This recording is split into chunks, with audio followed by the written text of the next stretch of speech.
This is a continuation of a hearing that we began previously. During that hearing, the prosecutor present, Ms. Lauren McNabb, placed the petitioner's proofs on the record, and now it is time for the defendant to begin her proofs. My understanding is that defendant has 3 proposed witnesses, however, did not file a witness list naming those witnesses prior to today's hearing. So, as an initial matter, counsel, why don't you place your appearances on the record?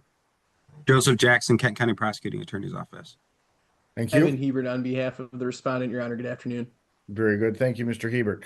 And Mr. Jackson, well, first of all, Mr. Hebert, who are your 2 proposed witnesses? So I have 2 witnesses.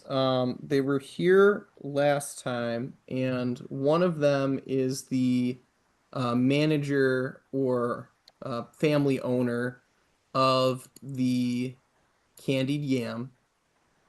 And then the other one is a mutual friend of the parties who was also present for this event. And so let me get you the full names. I want to make sure I spell them correctly.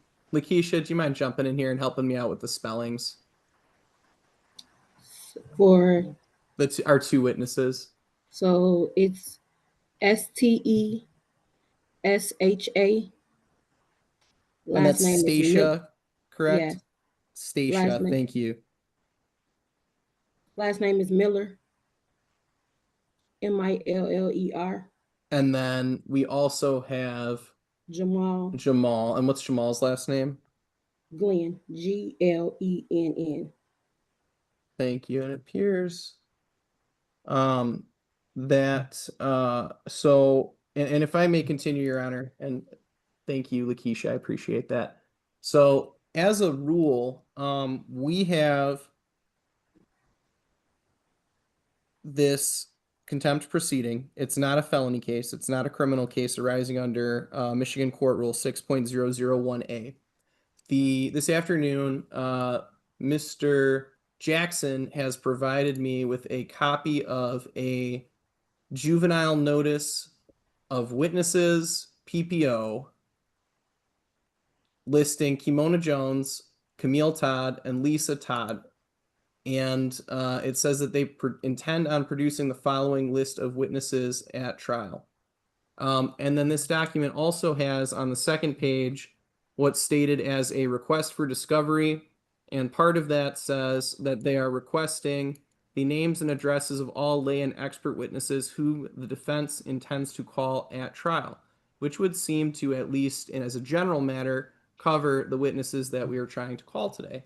However, this document is dated March 27th, 2025. I have no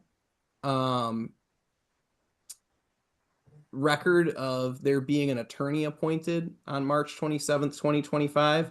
And then the proof of service says the undersigned certifies that a notice of witnesses to be produced at trial and discovery demand were served on the above named attorneys by email, first class mail, or professional courier to the attorney's address of record on March 27th, 2025. It does not list any person who was properly served with this document, and I was not the attorney of record at the time. Now, Mr. Jackson has forwarded me an email that purports to say that I received this document after I was appointed. And I'm looking at that email. I don't have a copy of this document in my records, but the email, you know, I don't have immediately any reason to question the accuracy of that email. It just is a no reply email that says the case number and defendant, Lakisha Kirney. So I am of the opinion that this document was not properly served on anyone because it doesn't say who it was served on, and it doesn't say even who her attorney was at the time, and certainly I was not the attorney at the time. What date did you file your appearance, Mr. Hebert? I was appointed to this case, so my appearance was in April. Here, let me answer that question specifically. Looks like April 22nd, 2025, so about a month after this document was filed. And so, I mean, you know, as a general matter, she has the right to a defense in this case. If the court were to find that this would have constituted proper service on her or on me, even though there's no proof of service that says who it was served on, perhaps the court would consider still allowing her to use those witnesses with the understanding that she has a right to a fair trial in this case. Under the circumstances, I think that would be appropriate. I also note that, again, this is a contempt proceeding. It's not a felony case. It's not a criminal case under MCR 6.001A. It doesn't fall under that subchapter. And so I don't know that this is really a valid discovery request anyways, because from my understanding, under MCR 3.708B2, a hearing on a PPO can be held within 7 days of personal service of the motion to show cause, or if the if the respondent is in custody, then the hearing is supposed to commence within 72 hours from arrest. That's under subsection F1A. And so given that, it would be incongruous for the Michigan court rules to require that the defense or the respondent's attorney provide a document 10 days prior to the trial, because trial can occur within 72 hours. So I looked at chapter 3 to look and see if there is a, you know, discovery provision that would apply under these circumstances, and I don't believe that the discovery that was the discovery request would be required. I do see that they've cited MCR 3.922, but that is a different rule that applies only in juvenile cases. So that rule would not apply to what this is, which is a contempt proceeding. And then they've also cited, in their request for discovery, they cite the same rule as well as MCR 6.201.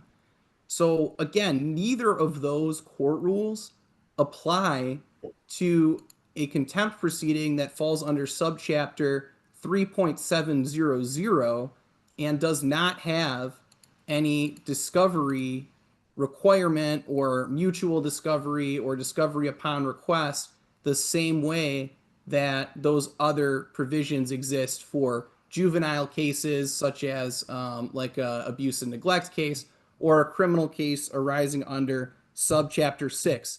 So I guess I would phrase it this way. Even if I had received this document and it had been properly served upon me, my position is that I would be under no obligation, and Ms. Kearney would be under no obligation to disclose any witnesses without an applicable court rule. Thank you, Your Honor. All right, Mr. Jackson. Thank you, Your Honor. We did, so I believe his recitation of timing is correct. It does state that the document was created on the 27th of March. It was sent to him on April 25th of 2025. He was appointed, I believe, on April 22nd of 2025. It does cite in the request for discovery Michigan Court Rule 6.201, which is the court rule with regards to discovery in criminal procedure and criminal proceedings. A personal protection order violation is a criminal contempt proceedings. The rules of evidence apply. The standard of proof is beyond a reasonable doubt. It is, for all intents and purposes, and follows criminal procedure and criminal court rules with regards to all those that are not otherwise specifically enumerated. And so I do believe that court rule 6.201 is applicable and is the appropriate court rule, and it does allow for the request and the requirement upon request for discovery of those things. And it specifically lists out the names and addresses of lay and expert witnesses. That was sent an email to him on the 25th, which under the current court rules is an appropriate form of service now for that type of notice, and did request those that information. So I do believe that it is applicable because this is a criminal contempt proceeding, and I do believe the court can, if it so chooses, bar him from calling any witnesses other than the respondent. I believe the respondent obviously has an absolute right to testify in their own defense if they so choose. Well, here's the key question I see, and you know, I would agree with you. This is a blend, of course. PPOs, when they originated, are civil proceedings, but violation proceedings are for criminal contempt. And of course, the reason people get attorneys appointed like Mr. Hebert are because they're in jeopardy of confinement in the county jail. And therefore, you know, there's an argument that those criminal disclosure rules would also apply here, which is obviously what the prosecutor's office is trying to invoke through this request for discovery. However, I guess the question is, okay, even if I allow these two to testify, how does that prejudice you here today?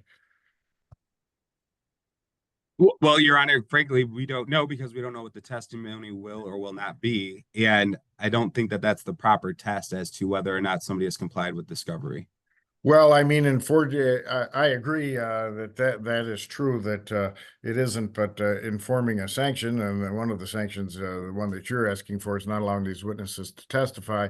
That is one of the things that I routinely evaluate: is the other side prejudiced by the lack of notice of the witnesses? And my observation of these proceedings is that they're because they're just untried before the bench, there is a somewhat relaxed rule of evidence, and they're fairly fast hitting. There isn't a huge amount of it's not as if you'd have likely sent you know, investigators out to talk to these people. You might have talked over their potential testimony with your client, and I certainly can provide that today as a remedy. You know, if that's what you'd like, in the form of a breakout room with your client. But I guess otherwise, in substantive deference to the defendant, who is the one at jeopardy of going to jail, my inclination would be to let him to testify. Would that adequately cure any prejudice if I gave you time to talk over their potential testimony now that you know the names? Your Honor, I don't think that that would be necessary. Okay. All right. Well, then I'll allow the testimony at this time over the prosecutor's objection. Mr. Hebert, you may proceed. Thank you, Your Honor. Do we have anyone else in our waiting room?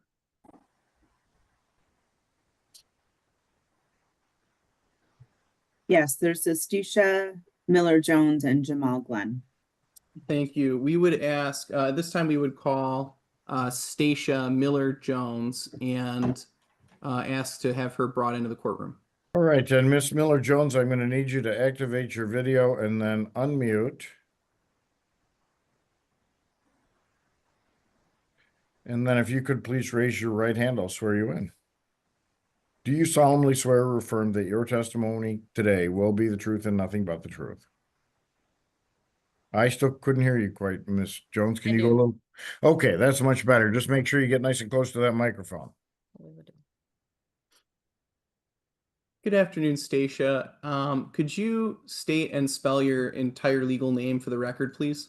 Stasia Miller Jones. First name is S as in Sam, T-E, S as in Sam, H as in horse, A. Last name is Miller, M-I-L-L-E-R hyphen Jones, J-O-N-E-S. And if we could just set a couple of ground rules to start. If you hear a question that I ask and you can answer it, please go ahead and answer it. If you can't hear me because Zoom's cutting out or I'm talking too quiet, can you let me know that and tell me that you need me to repeat the question? Yes.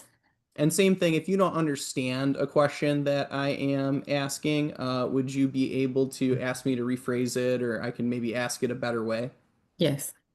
And you understand that you're testifying here today and you've just taken an oath. Yes. And that oath is to tell the truth. Yes. And is that what you intend to do today? Yes. Okay, very good. Do you know the parties to this case, Lakisha Kirney and Kimona Jones? Yes. And how do you know them? Keisha is a friend of mine. Kimona was a previous acquaintance. And how long have you known each of them? Let's start with Miss Jones. I've known her since the 4th grade, I believe. And so, how many years would that be? I don't know. I guess about, I don't know. Over 15? Yeah, definitely over 15, over 20. Over 20, okay. And how about Lakeisha? How did you get to know her? I met her through Kimona, and I've only known her probably about maybe a year and a half, 2 years. And were the three of you acquaintances? Yes. Did you spend significant time together during your acquaintanceship? Not all three of us. We went out together a couple times, but not regularly. Okay. Did you ever take any trips together? Yep, we took our first trip together back in October for my birthday.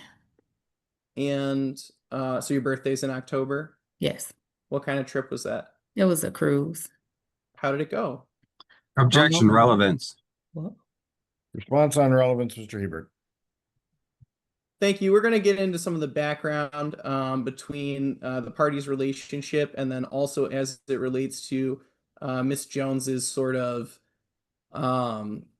plan, intent, scheme, system, or other reasons for not telling the truth in this matter. And so we're going to lay a little bit more foundation. I'll try to keep this part of it quick so that we get to the parts that are relevant to what happened during the incident in question. Okay, then in that case, I'll deny the objection for the moment, but we'll instruct you to connect up with some relevant information quickly. Thank you, Your Honor. So, Ms. Miller, you may answer the question. We were asking about the cruise that you took together and how that went. it went terrible. Why was that? Because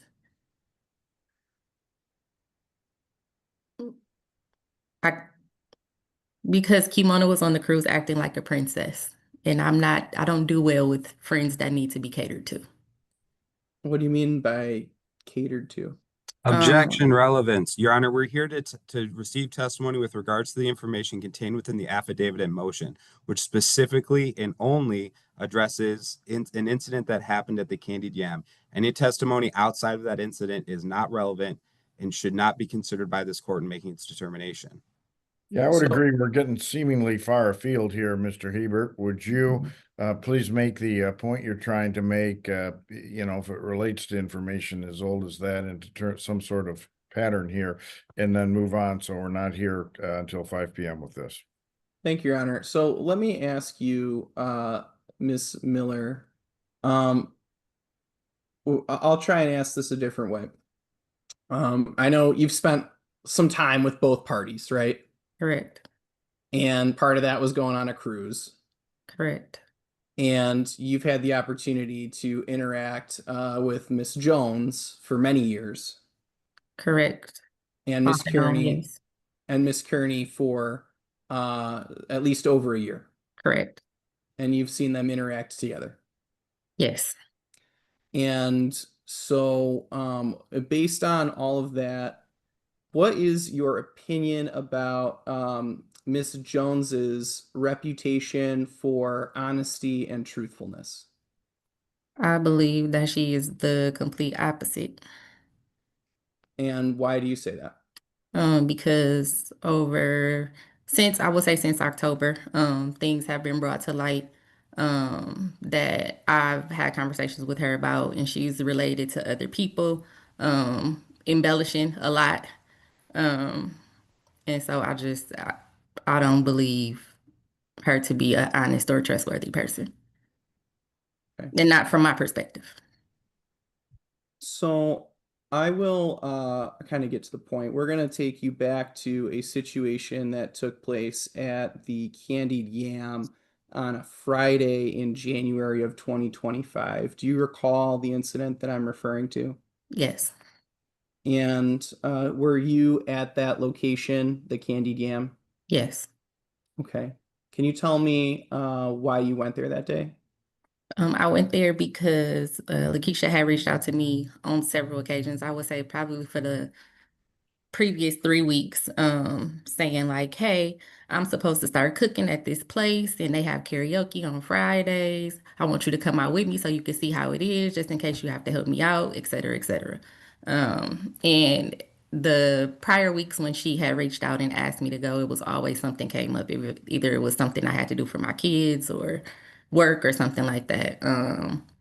That particular week, I wasn't feeling good. And I ended up finding out that I had COVID a couple days later, but that's neither here nor there. But I didn't want to continue to break my word to her. So I went to the Candy Inn with her that night for karaoke. And did you have any knowledge of whether Miss Jones would be there prior to going to the event? No, Did you hear from any other person that she was going to be there? no, And so did you arrive by yourself or with anybody else? with my boyfriend, And what's his name? Jeremy. And anybody else? Keisha, we met Keisha there. So Keisha didn't go with you. No, Was she already there when you arrived? yes, And did you see her immediately when you got there? no, Was she in the main area where the kind of the party was going on when you first arrived? no. I think she was standing by the door or maybe in the hallway. And so there's if we kind of looked at some photos of the Candied Yam, but do you recall, is there kind of like an event space and a restaurant? Yes, And are those two areas separated by a hallway? I don't know. I've never been in the restaurant portion, but from the space that we were in, it does not look like it's a restaurant. Got it. Is it just kind of, is it, I mean, I don't want to put words in your mouth, so let me ask you to just describe the area where the event was taking place. Kind of like a gymnasium, just like a blank space with some chairs and like a stage for a DJ. And so the time that you arrived, did you see Miss Jones? No, Okay. Did you eventually see Miss Jones enter? yes. And can you tell me about that? What would you like to know? Did you see her arrive with anyone else? Oh, yeah, she came with some friends.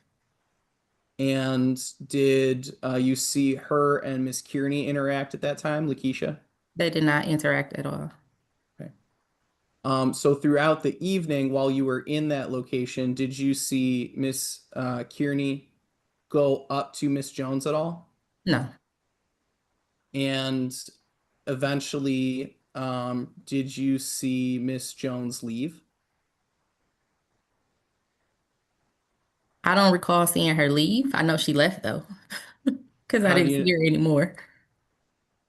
And so at some point, you no longer saw her in the Correct. location. hmm And in this evening, did you have like a table or somewhere that you were set up? Yep, we were sitting at a table in the back of the building. Was that table close to Miss Jones's table? Not at all. Her table that she was sitting at was at the front of the building on the left. We were at the rear of the building on the right. And did Miss Kearney, was she at your table? Yes, it was myself, Miss Kearney, and my boyfriend. Did you ever see another person who worked at the event named Jamal on this Yep, evening? Jamal is the promoter and the person that was trying to set up Keisha cooking there. Okay. At some point, did you observe Lakeisha become aware of Miss Jones's presence? Yes. And was that at the beginning of the evening, towards the end of the evening, right before closing, or about what time relative to the event starting and stopping? I have no idea. At some point throughout during the event. Okay. And did she then go up to Miss Jones? No. When was the next time after you said at some point you didn't see her anymore? What was the next time that you saw Miss Jones? Probably about, I don't know, maybe 20, 30 minutes later when we exited the building. So you didn't see her before exiting the building after she left. Can you Did reword that? Thank you. See, that's what I told you to do. Okay. So I'll back up a little bit. She at some point left. You said you didn't watch her go out, but you saw that she was no longer around, Miss Jones, correct? Correct. And so then the next time you saw her, you testified was upon exiting the building. Is that correct? Yep, that's correct. And was anyone with you at that time? It was myself, my boyfriend, Keisha, and Jamal and somebody else because like we had like started straightening up the tables and picking up cups and stuff and throwing them away, and then we all like exited together. At this point, is the event over? Yes. So are there other people still hanging out and partying at the Candied Yam at this point? Not partying, no. It was more so like people just cleaning up because they had a drink table towards the front of the building. So they were cleaning that up and that was it. Would there have been a reason for party goers to still be there at this point? No, Karaoke's not still going on. no. The DJ had started packing up. And so, about how long after sort of the festivities ended did you walk out of the building?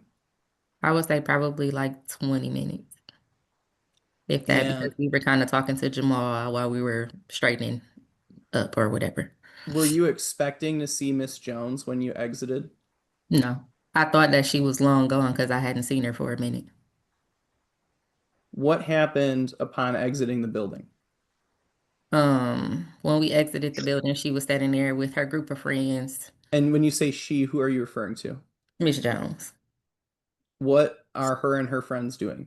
Um, they were having a discussion amongst themselves. I don't know who exactly was talking to who, but I just heard Miss Jones said, sorry for swearing. The bitch was supposed to leave. That's what the fuck she was supposed to do. Did you form a belief as to who she was talking to? I believe that she was referring to Keisha because of the PPO. And did you have any sense of whether she was speaking at Miss Kearney or towards Lakeisha or trying to engage Miss Kearney in conversation at this time? Um, I know she wasn't talking directly to Keisha, but the way that it was worded in the projection, it was directed at her. Did Lakeisha respond to this statement? No, she just kept walking. Did she ever approach Miss Jones? No. And you said she was walking. Where did she go, Lakeisha? She proceeded to her car. And so between exiting the building and Lakeisha getting into her car, did she yell at Miss Jones? No, Did she call her a scary bitch? no. Um, did you get in the car with Lakeisha? No. Did you see her leave? Yes. And at any point while she was in her vehicle, did she yell at Miss Jones? I wasn't in her vehicle, so I don't know. Did you hear her open her window and then start yelling at Miss Jones from her car window? I did not hear that, no. And you were still present in the parking lot as she was leaving, correct? Correct. And so what did you do next? She pulled out of the parking lot. We pulled out right behind her.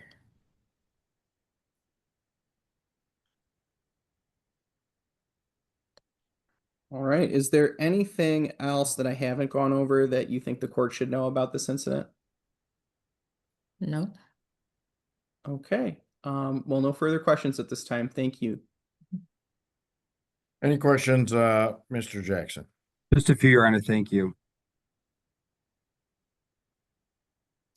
Miss Miller Jones, do you know what time approximately you arrived at the Candied Yam?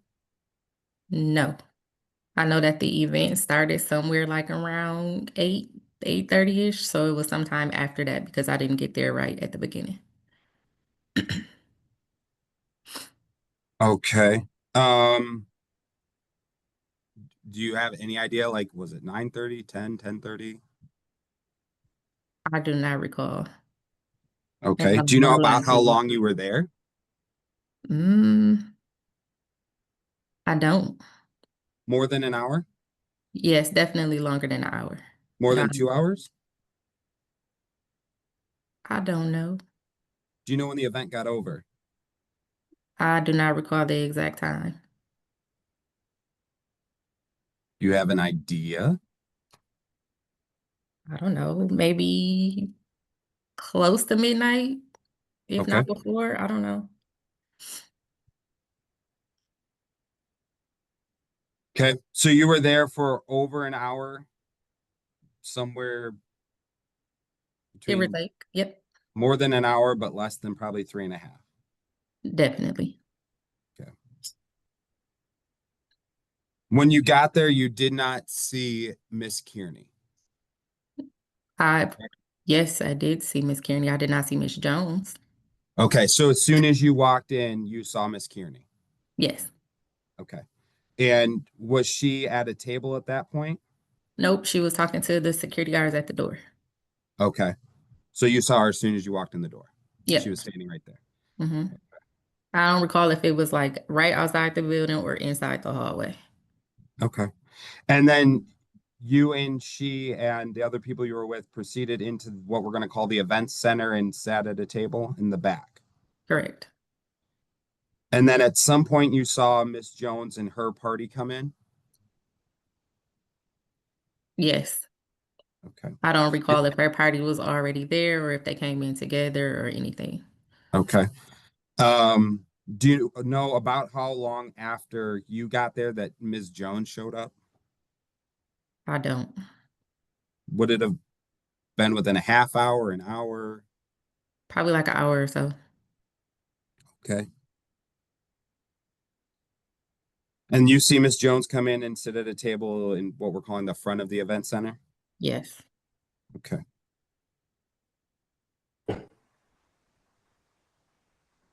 Were you, well, let me back up. Was Miss Kearney still at the table with you when Miss Jones showed up? Well, we sat together the whole night. I don't know if she was at the table when she came or not. Okay, but so she was with you or was in and out of sitting at the table. Um, so like I said, they had a drink table at the front of the building, and I know she did get two drinks. So at some point she got up from the table, but she came right back. Okay. And when you said she, you mean Miss Kearney got 2 drinks? Correct, correct. Okay. And was that drink table up in the front? How far was that from Miss Jones's table? So the drink table was on the right side of the building at the front of the building. And Miss Jones's table was at the front of the building on the left. Okay.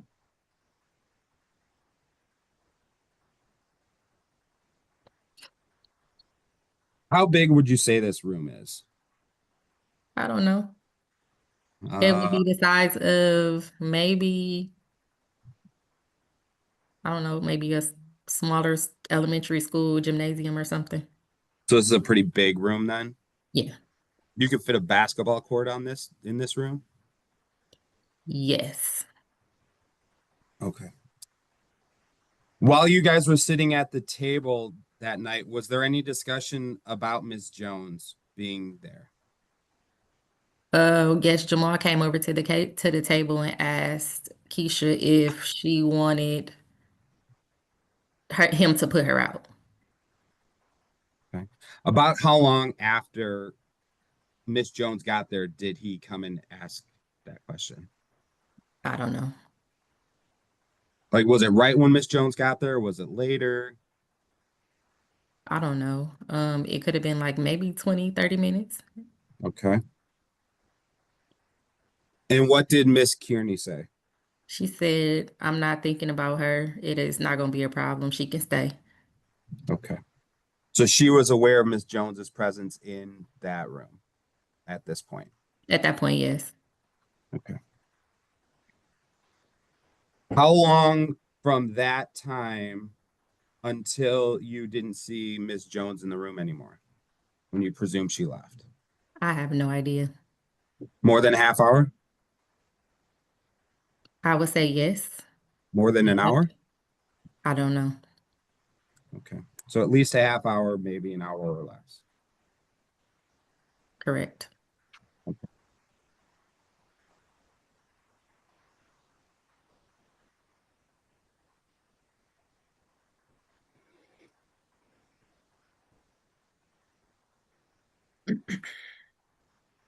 Was there any other discussion of Miss Jones's presence at the event after Jamal came up and asked his question?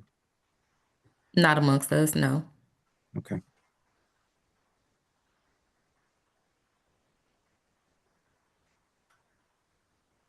Your Honor, I have no further questions of this witness. Any redirect, Mr. Hebert? Yeah, thank you, Your Honor. So this conversation with Jamal about putting Miss Jones out, when you say put her out, do you mean like force her to leave? Yes, because it was his event. So if he asked her to leave, she would have had to leave. And you said that Lakeisha's response to that was she didn't want to make it a problem. Correct. She was like, I'm not thinking about her. She can stay. And was that was there some indication that basically she didn't want to cause a scene? Correct. And then did she say anything about how it seemed like Miss Jones might already be leaving or might be on her way out? Do you recall anything like that? Objection, hearsay. Well, Your Honor, I'm following up on a statement that the prosecutor elicited from my client through this witness. And so I think it's fair to give the court context for the entire statement. All right, I'll grant that on the rule of entirety as the door has been opened on the statement by the prosecutor. As long as you keep it to that, the objection's overruled. You may proceed. So, Stacia, was there some statement at that time from Miss Kearney about wanting to have contact with Miss Jones? No. So did she indicate to you in that statement that she did not want to have contact with Miss Jones? We didn't discuss her. Okay. So she didn't tell me that she wanted to or that she didn't want to. But she didn't want her to be thrown out. Correct. And she thought that it wouldn't be a problem at that time. Correct. And then subsequent to her making that statement, did Lakeisha go over to Miss Jones's table or anything like that? No. And did she mostly keep to herself this evening? Yep, she sat at the table with myself and Jeremy. And you were sort of you said you were in the back of the room, this big gymnasium, and then she was at the front of the room on the right or left side? She was on the left side. She was opposite of us. So like maybe So like if it's a sitting square. diagonally. Yeah. Exactly. Okay, so it was diagonal. So basically as far away as she could possibly be from Miss Jones, Correct. given the diameter and dimensions of that room. Yes. And then the drink table was not next to Miss Jones's table. It would have been in the other corner of the room, sort of in front of you, and Correct. not in the other side by Miss Jones's table. Correct. The drink table was a straight shot from where we were sitting. Okay.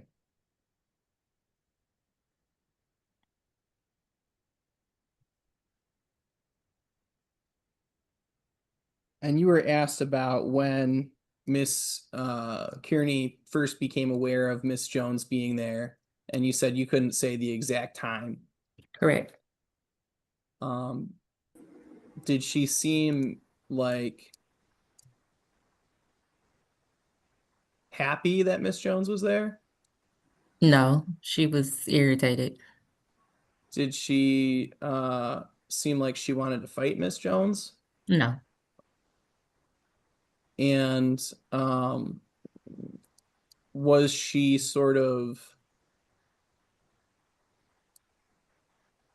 acting like she would have normally acted if Miss Jones was not there?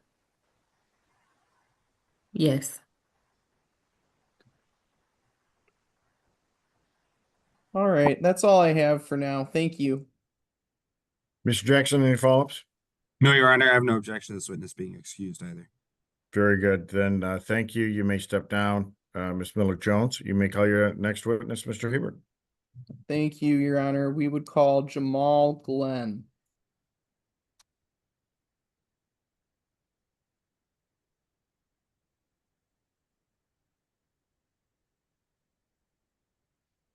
And Mr. Glenn, if you would unmute, please.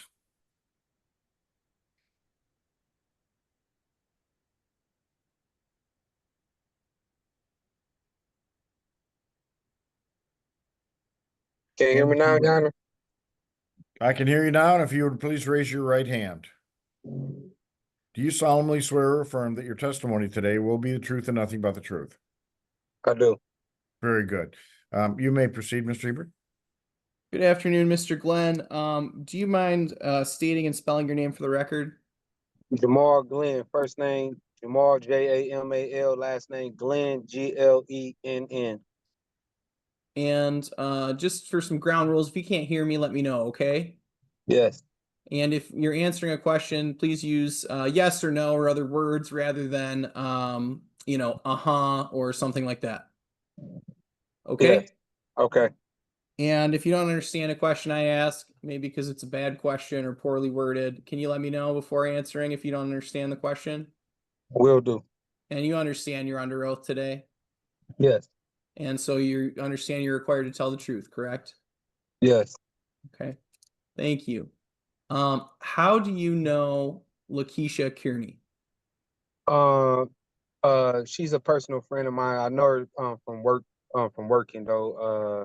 Familiar with her cooking, her business, and then just supporting her throughout the city. And you said her cooking business. Can you tell us a little bit about that? Yeah, she do like little catering businesses, selling food. Then she used to work at a nightclub, where her business, her selling her foods inside there as well. And have you ever approached her about doing business with the candied yam? I have. Do you have a position? Or are you like owner or manager of the candied yam? I'm the event coordinator of the Candy Yam, / like manager. And is that restaurant and event space? Is that kind of how you would look at it? There's a restaurant and an event space. Yes, the restaurant is franchise. It's owned by my family, and I run the event. It's the restaurant in the front and then like the event space in the back. Got it.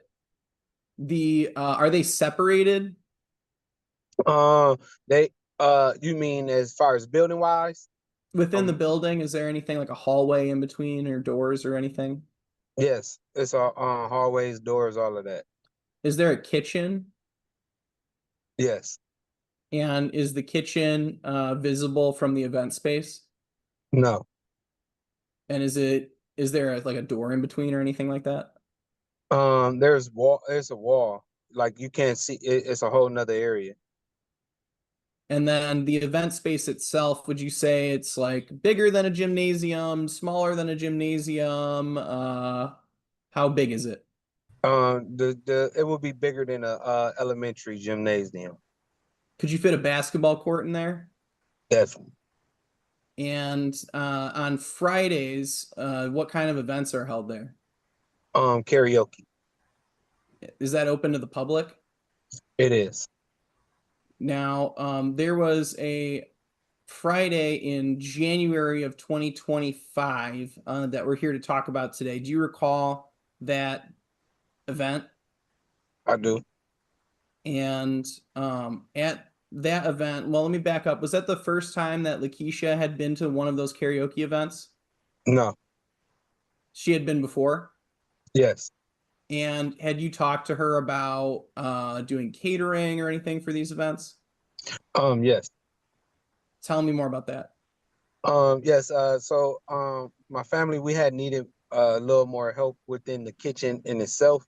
And then with me starting to throw events, it was compounding the workload on the employees already there. So I was asked to find individuals who can cook, who can also cook during the day, the night shift at the Candy M, as well as work events and catering events that I will be throwing for the Candy M at the Candy M. I'm sorry. And so then did you talk to Lakeisha about doing some of that catering for you? Yes, yes. And then when we get to the date in question, did that have any relation to why she was there that day? Yes. And tell me about that. So the day that happened, she was coming in for an interview and was to be shown around the building, giving her job detail, just to kind of fill out the event, just to see what was going on, what she was walking herself into. Would that include doing some shadowing in the kitchen? Yes. And so there was sort of a business purpose to her being there as far as you were aware? Yes. And was she scheduled to be there for the close of the event? Yes. And that would be like to, you know, break it all down and clean up and see that part of it. Yes. Yes. So, did she end up helping with those things? Yes. And can you kind of go through some of the duties at the end of the night? It's just pretty much clean up the bathrooms, the common area where it is, just the hallway, straighten up, make sure tables are in, throwing away cups, removing of the trash, sometimes mopping, spot mopping, little things of that nature. And so Keisha was there to learn about all these things that day. Correct. So she would have needed to be there from the beginning of the event to the end of the event to do that shadowing you mentioned. Yes. The do you recall seeing the person named Kimona Jones? Yes. Do you have any prior relationship with Miss Jones? No. And do you recognize her in the Zoom today? I can't see anybody besides us. Okay. But if you needed to, would you be able to say what she looks like? Yes. Okay. Did someone at some point out Miss Jones to you? Yes. Okay. So now during this event, were there lots of people there? About how many people showed up for the event? This particular night, we had about the average of about 40 to 50 people. And do they all sit in tables in the event space? Yes. The and you said that this is like a kind of gymnasium size, bigger than an elementary school gymnasium. Yes. And are there tables in all corners of that area? Yes. Is there a drink table? Yes. And is that in one of the corners? It is. Yes. Do you recall first so you said, I think you said Miss Kearney had some responsibilities in the kitchen, Yes. and so she was attending to some of those responsibilities at the beginning of the event? Yes. And then later on, did she take up at a table? Yes. Where was her table? In the back, if you was facing the way that it was facing, if I was facing the audience, it would have been to the left, back corner, close to a And VIP section. when you say facing the audience, you mean like if you're at the stage where the karaoke was being sang? Yes. And so if you were facing the karaoke stage, it would be kind of in the back right. Is that fair? Yes. And then is the drink table, if the table Miss Kearney was at was in the back right, would the drink table have been in the front right? Yes. And is that closer to the hallway? No. So the hallway goes to the restaurant, correct? Yes. It And the goes kitchen. no, the hallway leads to the exit doors and the entrance to the restaurant doors. So if somebody was going from the restaurant to the table, would they have had to go by Miss Jones's table? If they was going from the restaurant The to the kitchen table, I mean to to the the kitchen, yes.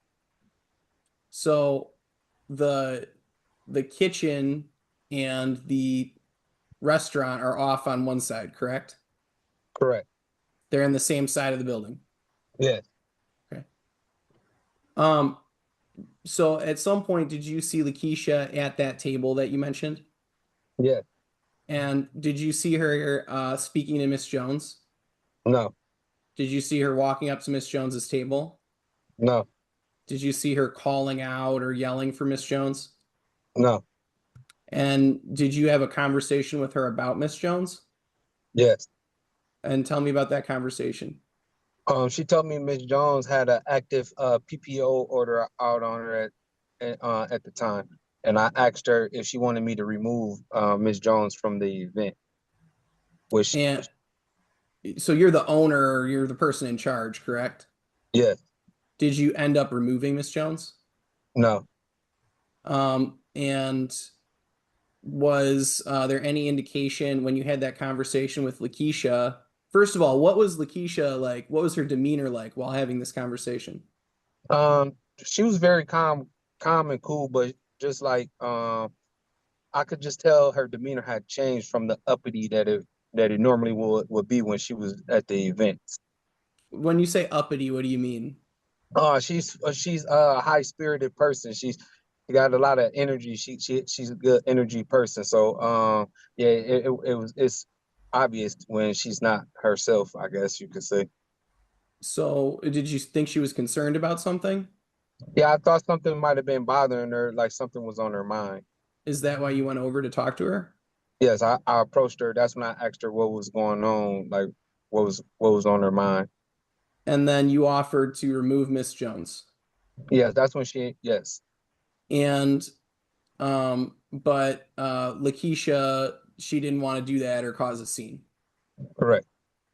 And was there any indication at that time that Miss Jones might be leaving soon?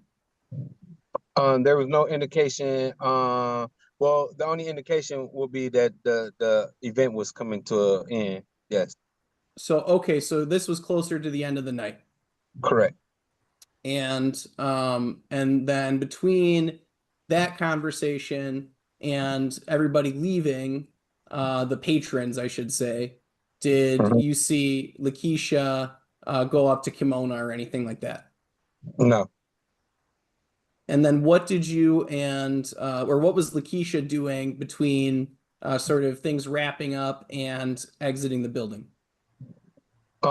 She was just sitting at the table. During that time, she was sitting at the table the entire time, actually. Did she have any responsibilities or help you clean up or anything like that? Her response, she didn't necessarily have responsibilities at the time due to it just being like a intern interview, but she did help give a helping hand in cleaning up, picking up trash and things of that nature. And so you're going through that process you mentioned of kind of like Yeah. shutting everything down. Yes. And about how long does that process take? They usually get everybody out of the building and then the cleanup on the start of about a 15-20 minute process.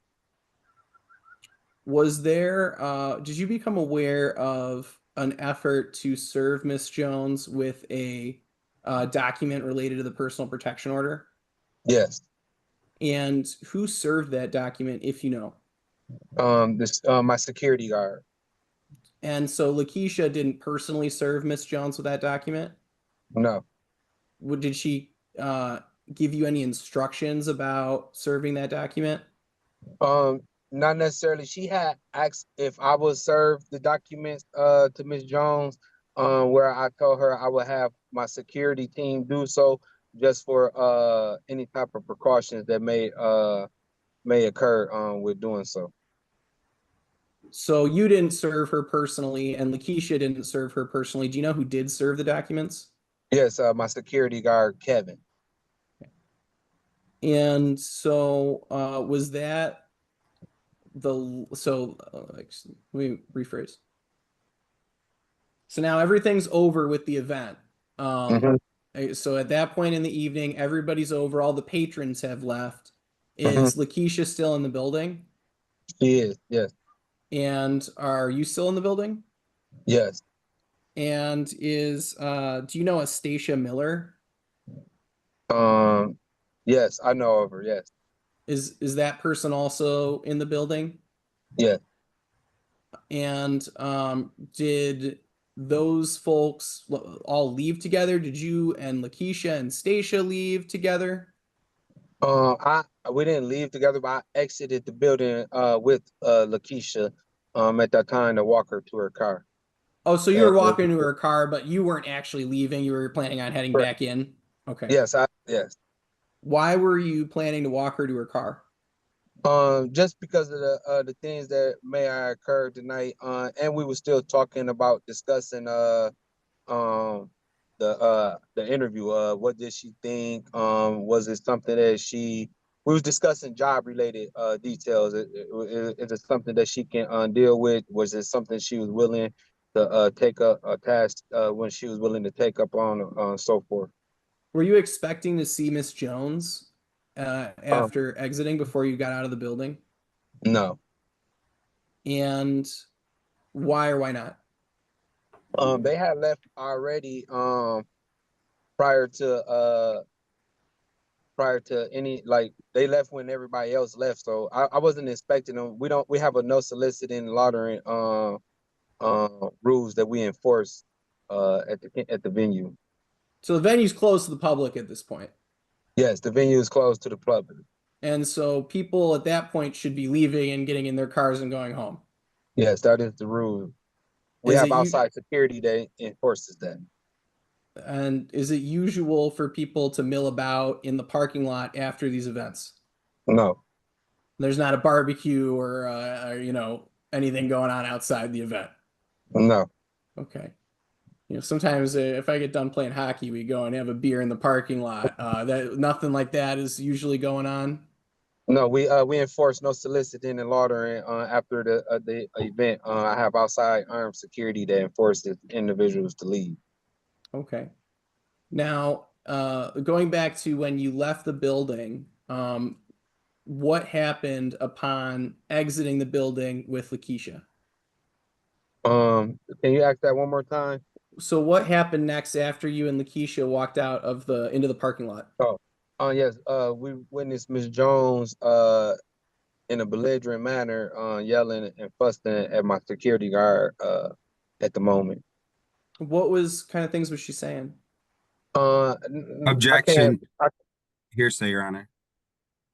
Response on a hearsay objection. It's not for the truth of the matter asserted, Your Honor. It's more going to her state of mind and who initiated contact with who and what they were saying. So I'm not trying to say Miss Jones at that time said she saw a blue car and therefore the court should find that there's a blue car in the parking lot. And more going at some of the statements that she may have been making directed towards my client or about being upset with being served with the PPO, that sort of thing. So I don't believe that those statements are hearsay. They're not for the truth of the matter asserted. Response, Mr. Jackson. Your Honor, I think it absolutely goes to the truth of the matter asserted because he's trying to get into the exact context, the connotation, and what was said, and that's what he's trying to use to try to indicate her, I assume, state of mind and other things. So I do think that it is still hearsay. Well, she's a party, true, Mr. Jackson? She is a party, but I don't know that the party opponent exception would apply to a petitioner in a PPO proceeding. It typically would apply to, I believe the respondent in this matter. Yeah, certainly a respondent or a defendant, but they can be applied, in the case of a criminal case, to the complaining witness as well. I'll allow the testimony and overrule the objection. You may proceed. Mr. Glenn, what kind of things was Miss Jones saying as you exited the building? She told Lakeisha she was supposed to leave the second she saw her, and she was gonna get her locked up, and a bunch of other things that was just she was trying to antagonize, and it was real antagonizing. And did Lakeisha start yelling back at Miss Jones? No. What did Lakeisha do? She continued to talk to me. We continued to have conversation with one another. And as far as physically, did you take her anywhere? Did she go anywhere? We continued to walk up the sidewalk towards her vehicle. And at some point, do you reach her vehicle? Yes. And after she got in her vehicle, did you see her leave? Yes. between her getting in the vehicle and leaving, were you still in the parking lot? Yes. And did she roll down her windows and yell at Miss Jones? No. Did you see her yell at or say anything to Miss Jones? No. Did she yell at her and call her a scary bitch? No. Are you aware of any other, on this evening, are you aware of her making any statements towards Miss Jones? No. She didn't make no. She didn't try to approach her and start a fight or anything like that. No. I think that's it. Thank you. Cross-examination, Mr. Jackson. Thank you, Your Honor. Mr. Glenn, Miss Kearney wasn't working, correct? No. She didn't get paid. No. Do you typically the people who are there for a job interview, do they typically drink during their job interviews? Say that again. Do people typically drink during their job interviews with your organization? I'm confused on no. Okay.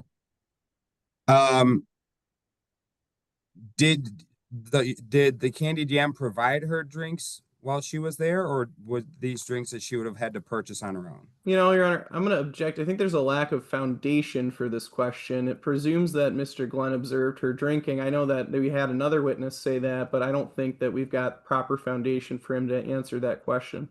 All right, I think he's able to understand what the question is. I'll over the objection and allow the question. You may respond, Mr. Glenn. What was the question again? Did the Candy Jam provide Miss Kearney with drinks that evening? No. Did you observe her purchase any drinks that evening? Yes. And she or somebody paid for those drinks?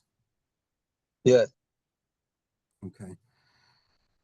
Do you know approximately what time Miss Jones showed up to the event center? I don't know approximately, no. Do you know how long after the event had started that she showed up, or can you do anything to help us narrow down when she got there? Yes. I would say that her and her party showed up between 9:30 and 10. Okay. What time did the event end? 12. Well, no, the event ends before 12, so like 11:45. Okay. Was Miss Jones there until the end of the event? Pretty much for the most part, up until about when we start dismissing individuals, yes. Okay. You said there's about 40 to 50 people in this event center. Yes. You said you didn't necessarily know her, but somebody pointed her out to you. Who pointed her out to you? Miss Kearney. So Miss Kearney pointed out Miss Jones to you. She made me aware of the situation, yes. And Miss Kearney told you that there was an active PPO where Miss Kearney was the respondent and Miss Jones was the petitioner. She just told me it was a PPO out on. I didn't know what any of that meant at the time. But you said it was against her, something to that effect, I think is what you said earlier. She said that Miss Jones had a PPO out on. That was the statement. Okay. Do you know approximately when Miss Kearney told you that? It would have been close to closing when she came from the kitchen area. Okay.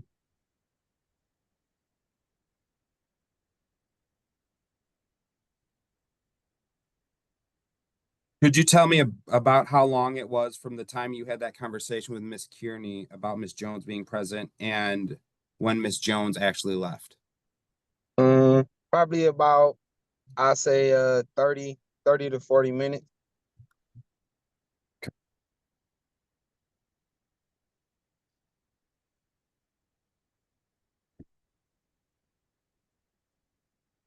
And this conversation that happened about 30 to 40 minutes before Miss Jones left is excuse me, yes, is the first time that you were made aware of her presence or even who she was? No, that wasn't the first time I was aware of her presence. So when did you, if you didn't know who Miss Jones was prior to Miss Kearney pointing her out to you, what made you aware of her presence? Sir, I pay attention to every individual that comes into my venue during my events. So as individuals come, I'll definitely pay attention. So you were aware of her being there, but not any relationships or who she necessarily was or anything like that. Correct. So I just was aware of her presence when they entered to the venue. Gotcha.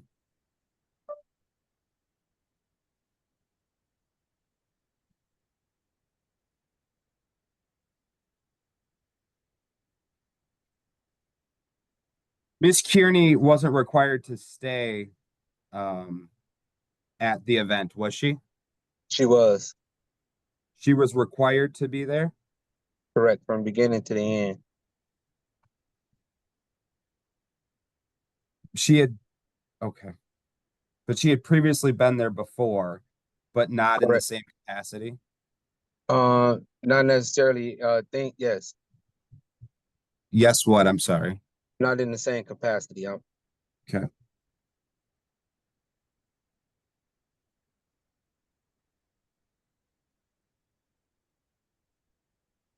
When you were walking out of the building to walk Miss Kearney to her car, you saw Miss Jones talking to your security guard and what she was saying.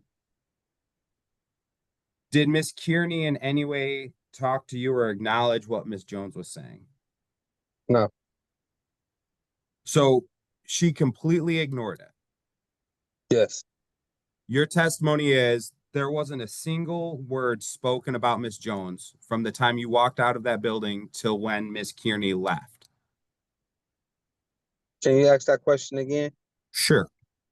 You're telling me there wasn't a single comment from Miss Kearney about Miss Jones from the time you walked out of that building to the time she drove away. No. So you observed this woman, Miss Jones, outside causing a ruckus, saying a bunch of stuff about Miss Kearney, and not a word was exchanged with regards to that incident? Correct. Okay.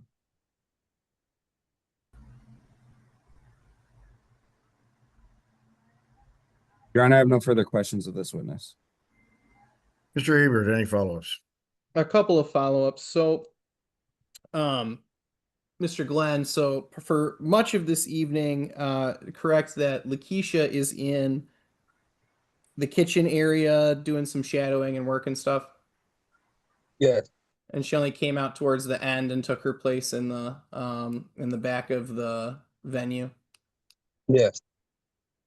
And then and we had gone over this before, I think, but just to confirm, that kitchen area, there's a wall between that area and the area where Miss Jones was located. Yes. And then there was a conversation about 30 to 40 minutes before closing where Lakeisha let you know, hey, there's this PPO, Miss Jones is here, and you offered to remove her from the venue. Yes. But then a decision was made not to do that because trying to avoid causing a scene. Yes. And there was some belief that because the event was going to be ending soon, that maybe she's already leaving anyways. Correct.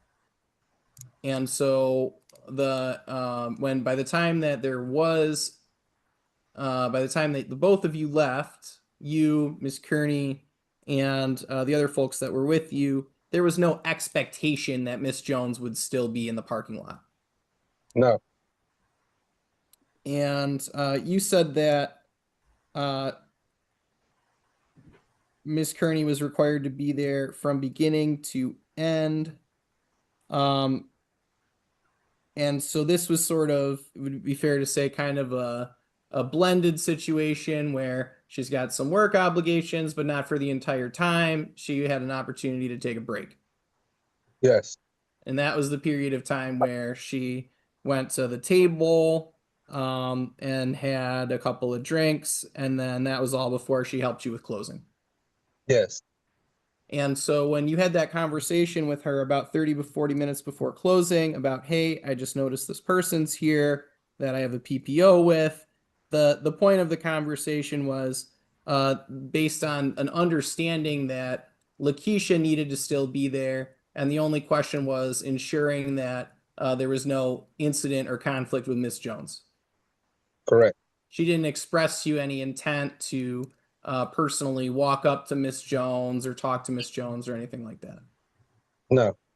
And then as you were leaving, is there an effort to ignore what Miss Jones is saying? Is that what's going on? Yes. So the reason you're not talking about her is because you're ignoring her and trying to avoid escalating the situation. Correct. All right. Thank you very much. That's all I have. Any follow-ups, Mr. Jackson? No, Your Honor. Very good. And I don't have any questions either. Thank you, Mr. Glenn. You may step down from the witness stand, and may the witness be excused, counsel. Yes, Your Honor. Yes. Thank you, Mr. Glenn. You're excused. Thank you. Any other witnesses at this time, Mr. Ebert? Yes, Your Honor. We would call the respondent, Lakisha Kirney. Your Honor, could I request just a brief recess before we move on to the next witness? Yeah, certainly we can. Let's stand in recess for 5 minutes. It's 3:16. Reconvene at 3:21. Thank you, Your Honor. Thank you, Your Honor. All right, looks like we have everyone back. Mr. Ebert, you may proceed. Oops. We are back on the record in case number 25-00173PH. Thank you. All right, and so I kind of forget where we were at. We would at this time call Lakisha Kirney to testify, Your Honor. Ms. Kearney, would you raise your right hand? Do you solemnly swear or affirm that your testimony today will be the truth and nothing but the truth? Yes. You may proceed, Mr. Ebert. Good afternoon, Keisha. Do you mind stating and spelling your full name for the record, please? It's Lakisha Kirney, Lakeisha Kerney. And sometimes is your last name spelled two different ways? No. So it's Kerney. Correct. Okay. Not Kearney? No. Okay. So, Lakeisha, we're gonna set some ground rules if that's okay. If you can't hear me, do you mind letting me know and I can re-ask my question if because Zoom or any other reason you can't hear the question that I ask? Yes. And just like you did now, can you give me yes or no answers to questions rather than mm-hmm or something like that? Yes. And if you don't understand a question that I ask, do you mind letting me know and then I can re-ask it or ask it a better way? Yes. Okay. And you're under oath today. Do you understand that that means that you have to tell the truth? Yes. Is that your intention? Yes. Now, we're here today to discuss an incident, and I know you've already heard most of the testimony that took place at the Candied Yam in the beginning of January. Do you remember that date? Yes. And was that the first time you'd ever been to the Candied Yam? No. The previous times that you had been there, did you go to the event space? Yes. And was that for karaoke nights and stuff? Yes. About how many times had you been there? It had been two times. Karaoke started January 17th. And those other two times that you had been there, had you ever seen Miss Jones there? No. Did you have any discussion about doing some work for the Candied Yam? Yes. And who was that with? It was with Jamal. What did you talk about? He asked me if I would come and start cooking and kind of like help out in the restaurant because the food wasn't so great. And he said that they could really use my help. So we talked about it the first night of karaoke. And then pretty much the second night of karaoke, I was actually supposed to start my shadowing, but something happened with the actual owner. So that's why I didn't start shadowing and like orientating until the 31st. So this night that we're here to discuss today, the incident we've all been talking about, that was your first time kind of in there as a shadowing capacity. I'm sorry, can you repeat that? Couldn't hear. Yeah, I'm hearing some background noise. Do you need a second? Yeah, Is there I something think I going need on? to move. It's outside, but it's right outside of my window and I can hardly hear now. Karen, do you mind giving the witness a moment? No, it's fine. You can go see if you can get it any quieter.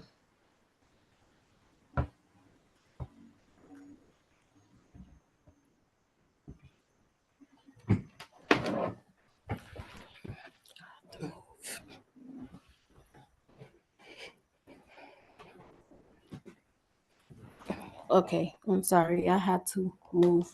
I couldn't hear anything. That's okay. Sounded like there's a race car going by. I think somebody's mowing grass outside. Well, we'll continue. So we had talked about your purpose for being at the Candied Yam on the night in question. So what was your purpose that evening for being there? My purpose was to learn everything about the operation and the restaurant / venue because I would be basically doing that at And every event, every karaoke event. was the plan for you to be a contractor? A contractor? No. Yeah, like do you have like other side jobs that you do catering? Yes, I have a small catering business. And so would this have been through your catering business? No, it would be actually working for the Candy Yam. I had to, in order for me to work the venue, I had to work in it was an agreement that I had to help out inside the restaurant also. I see. So this was more of an employment situation that you were anticipating Yes, rather than just like a side gig. yes, And part of that would be working in the restaurant. correct. Yes, And would part of that include working in the kitchen? yes. Is the kitchen separate from the event space? It's the same building, but it's separate. It's separate. So you can't see the kitchen from the venue space. And on the night in question, did you do any shadowing or orientation or anything like that? Yes. Can you tell me about that? I was in the kitchen learning basically how they close the restaurant and then how they prepare the food for the venue and the cleanup process and just everything about the restaurant. They were showing me around, showing me where everything was, kind of like a mock work day. Were you getting paid? No. So was there a plan for you to be there all night? Yes, I had to be there from the time the venue started, which was 8 p.m. to midnight. Were there responsibilities that you were shadowing or learning about at midnight for closing? Yes. Can you briefly describe like what you were there to do? Well, basically just clean up, make sure everything was stored and put away, and then like clean up anything that the other patrons had left. Did you anticipate Miss Jones being there? No, Had Miss Jones been at prior karaoke nights? no, When the event started, were you still working in the kitchen? yes, Would that have been where you were for most of the event? yes, And then only you would have came out, I guess, would you have come out towards the end of the event and got a table? yes. And where was your table? My table was in the back of the venue. And when you first sat down, did you see Miss Jones? No, Now, after recalling your whole memory of the evening, do you know where she was seated? yes, she was seated to the left of the venue in the front. Was she facing you? No, Would you have seen if let's say you had known she was there, would you have been able to see like her face if you looked No. over where her table was?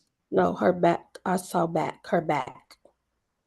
So at what point did you notice Miss Jones being in the event space?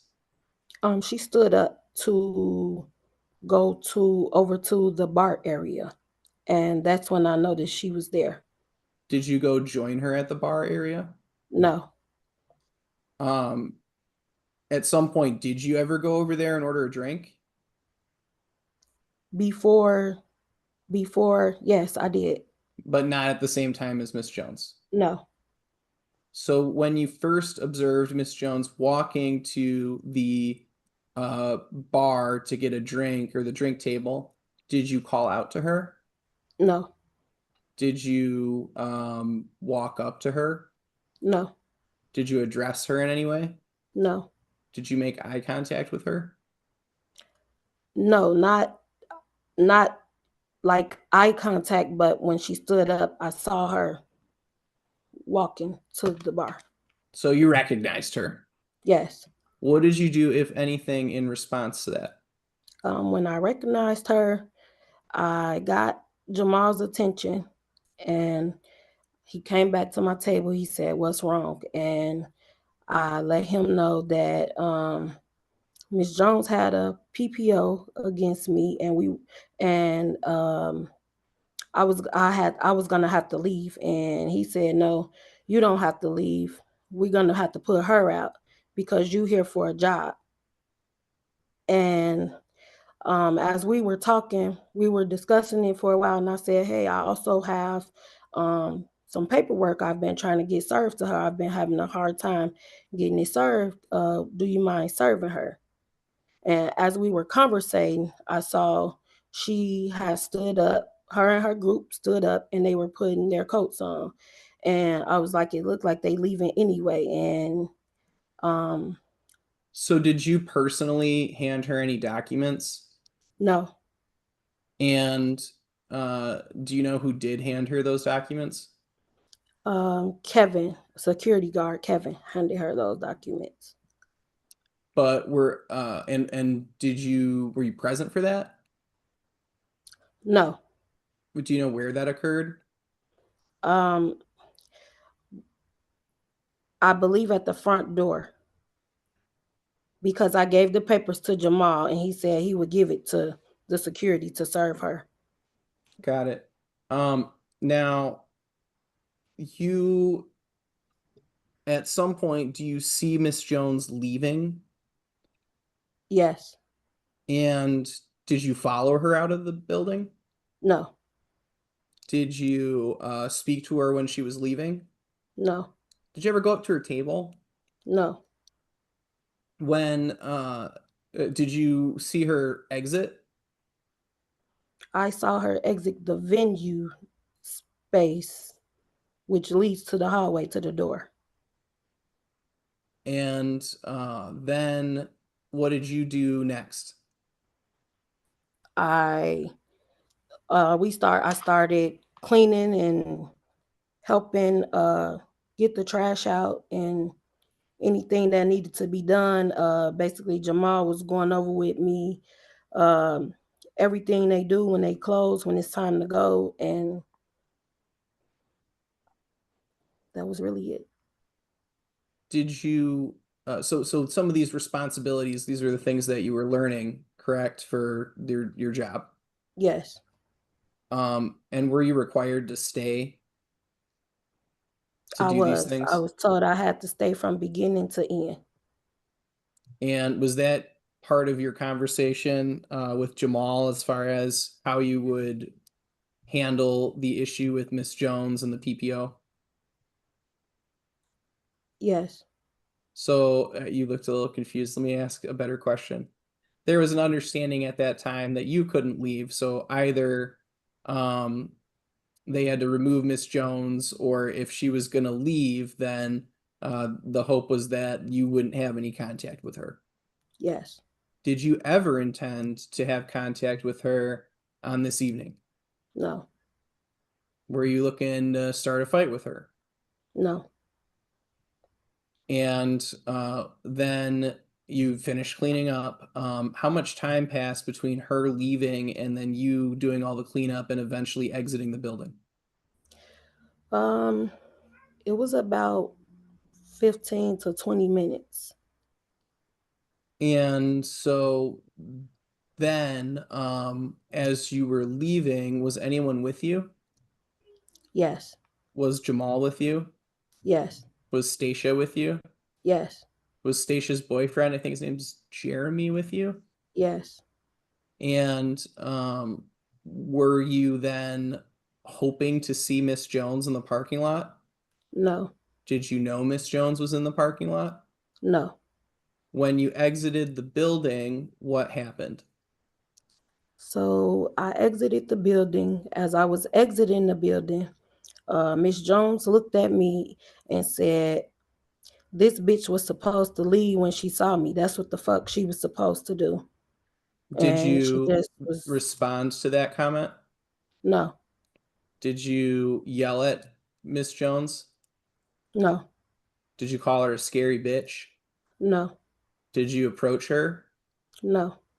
Did you try to remain in her presence at that time? No. And so, what did you do? I kept walking to my car.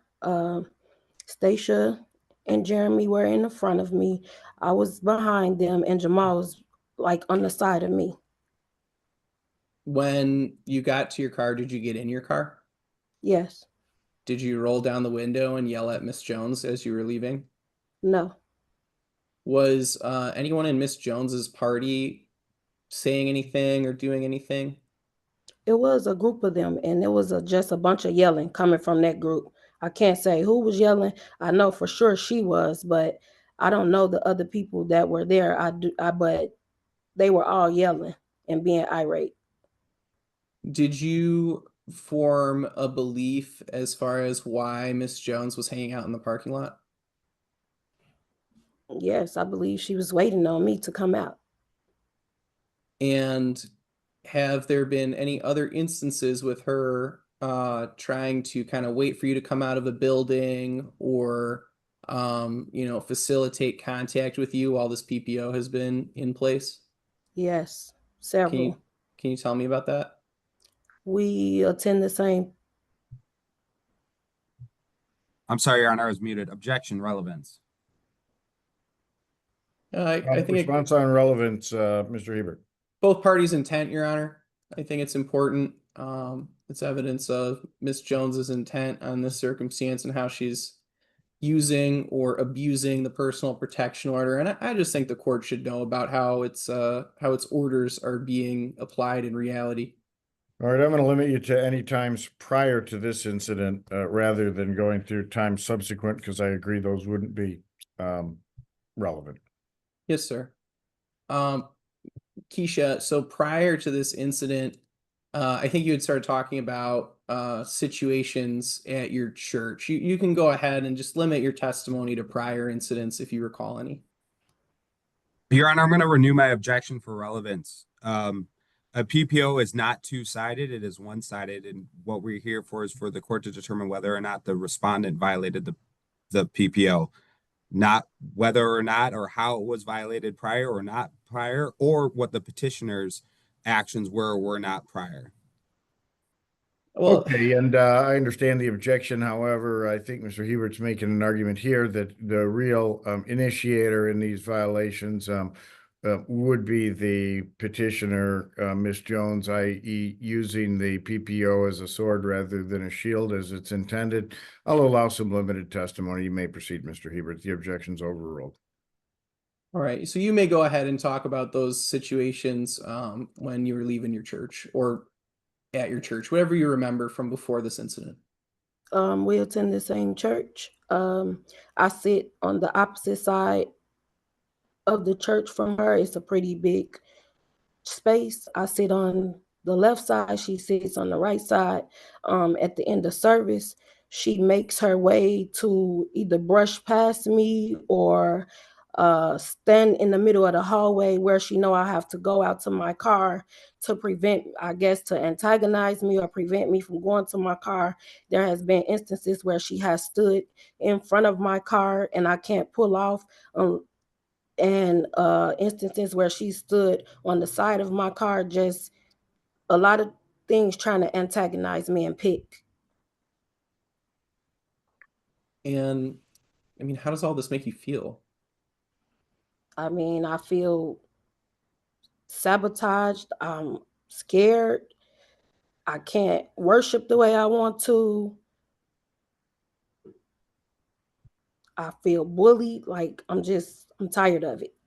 It's stressful. And as adults, I don't think this is how we should be acting towards each other. On the date in question at the Candy DM, did you want to have contact with Miss Jones? No. All right. Thank you. That's it for now. Mr. Jackson. Thank you, Your Honor. Ma'am, do you know approximately what time it was that you noticed Miss Jones stand up and go over to the bar area? I believe it was probably about, I want to say maybe like 11:30, 11:35, something around there. It was close towards the end. Okay.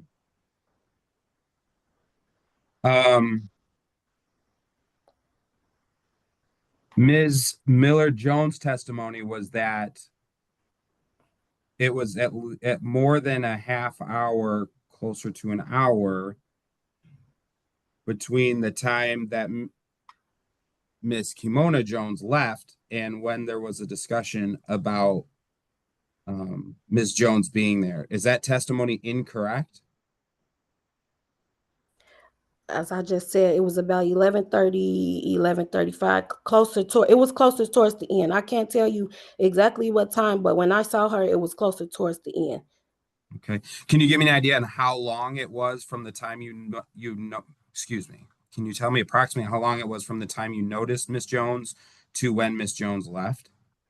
Probably was about, I want to say maybe 5 minutes, if that, because when I noticed her, I immediately got a hold to Jamal and told him the situation. And as we were conversating about it, I was telling him that I would leave, and he was like, "No, you're not leaving. We're gonna put her out." And I'm like, "Well, it looked like she already getting ready to go because she stood up to put her coat on." This is a conversation you had with Mr. Jamal Glenn, who previously testified. Yes. His testimony just a few minutes ago was that it was 30 to 40 minutes between the time you had that conversation and Miss Kimona Jones left.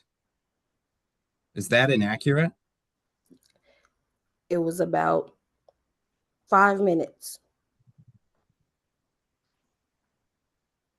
So His yes, testimony, I guess you can say it's inaccurate. his testimony was that he came over to you because he noticed your demeanor change, but your testimony is that you flagged him down and got his attention? He did come over to me once I got his attention, he did come over to me and he said, "What's wrong?" And your testimony a few minutes ago was that you told him that you needed to leave. I told him Objection. I that think that, oh, pardon me. I do think that misstates the prior testimony. I think she said something a little bit different, that the PPO existed and then they were discussing what to do. All right, I think the question is that it misstates prior testimony. Response, Mr. Jackson. Your Honor, that's what I have written down in my notes. I believe that that's what she said. There was a subsequent additional information she gave, but I believe that she said she told him she needed to leave. All right. The court can use its own recollection for what the specific words or context. Yeah, that's fair. I'm the finder of fact here. I'll allow the question. The objection's overruled. You may proceed. When you called Jamal over, you told him that you needed to leave because of the PPO. I didn't exactly tell him I needed to leave. I told him that she had a PPO against me and basically I wasn't supposed to be around her. So I was going to have to leave. And he said, no, I was there for a job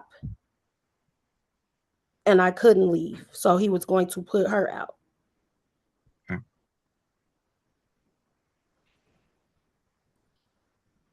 Your testimony was that the majority, I believe your testimony was, and correct me if I'm wrong, that the majority of the time you were in the kitchen or doing other stuff, but the testimony from other witnesses is that you spent a significant amount of time sitting at the table in the back more as a patron. I came out Hold on. about, I'm sorry. Was that a question? I didn't hear a question in any of that, so I would object to the form of that question. Sure. Response, Mr. Jackson. I can clarify, Your Honor. You may. So which is accurate? Did you spend a significant amount of time at the table as a patron, or were you only at the table a short amount of time? And if so, well, approximately how much time? I was only at the table a short amount of time before I noticed her, maybe about 30 minutes. I came out the kitchen at about 11 o'clock. Okay.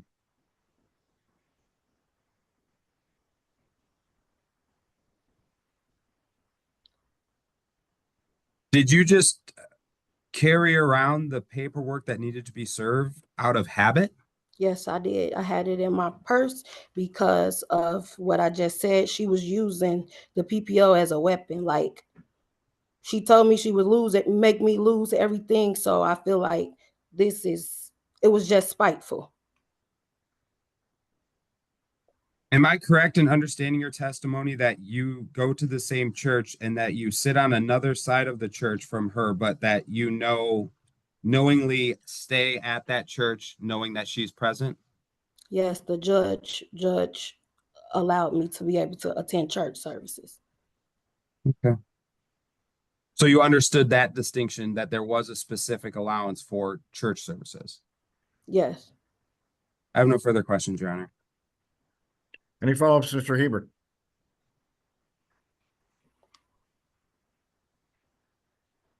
Yeah, just a moment.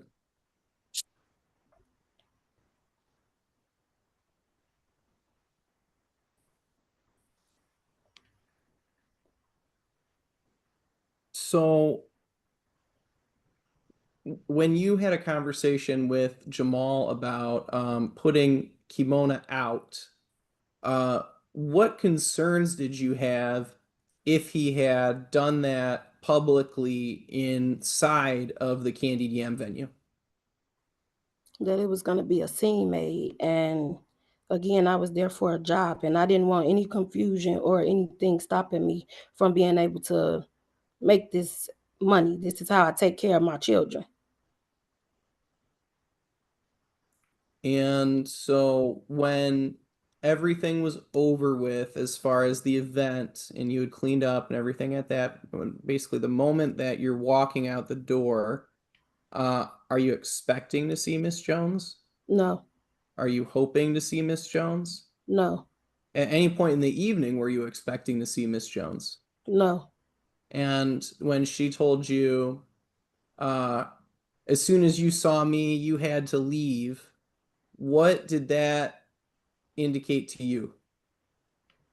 that it's a power and control thing, because that's basically what it is. All right, thank you. I don't have anything else. Very good. Any follow-ups, Mr. Jackson? Just briefly, ma'am, you said you were there for a job. Were you paid to be there?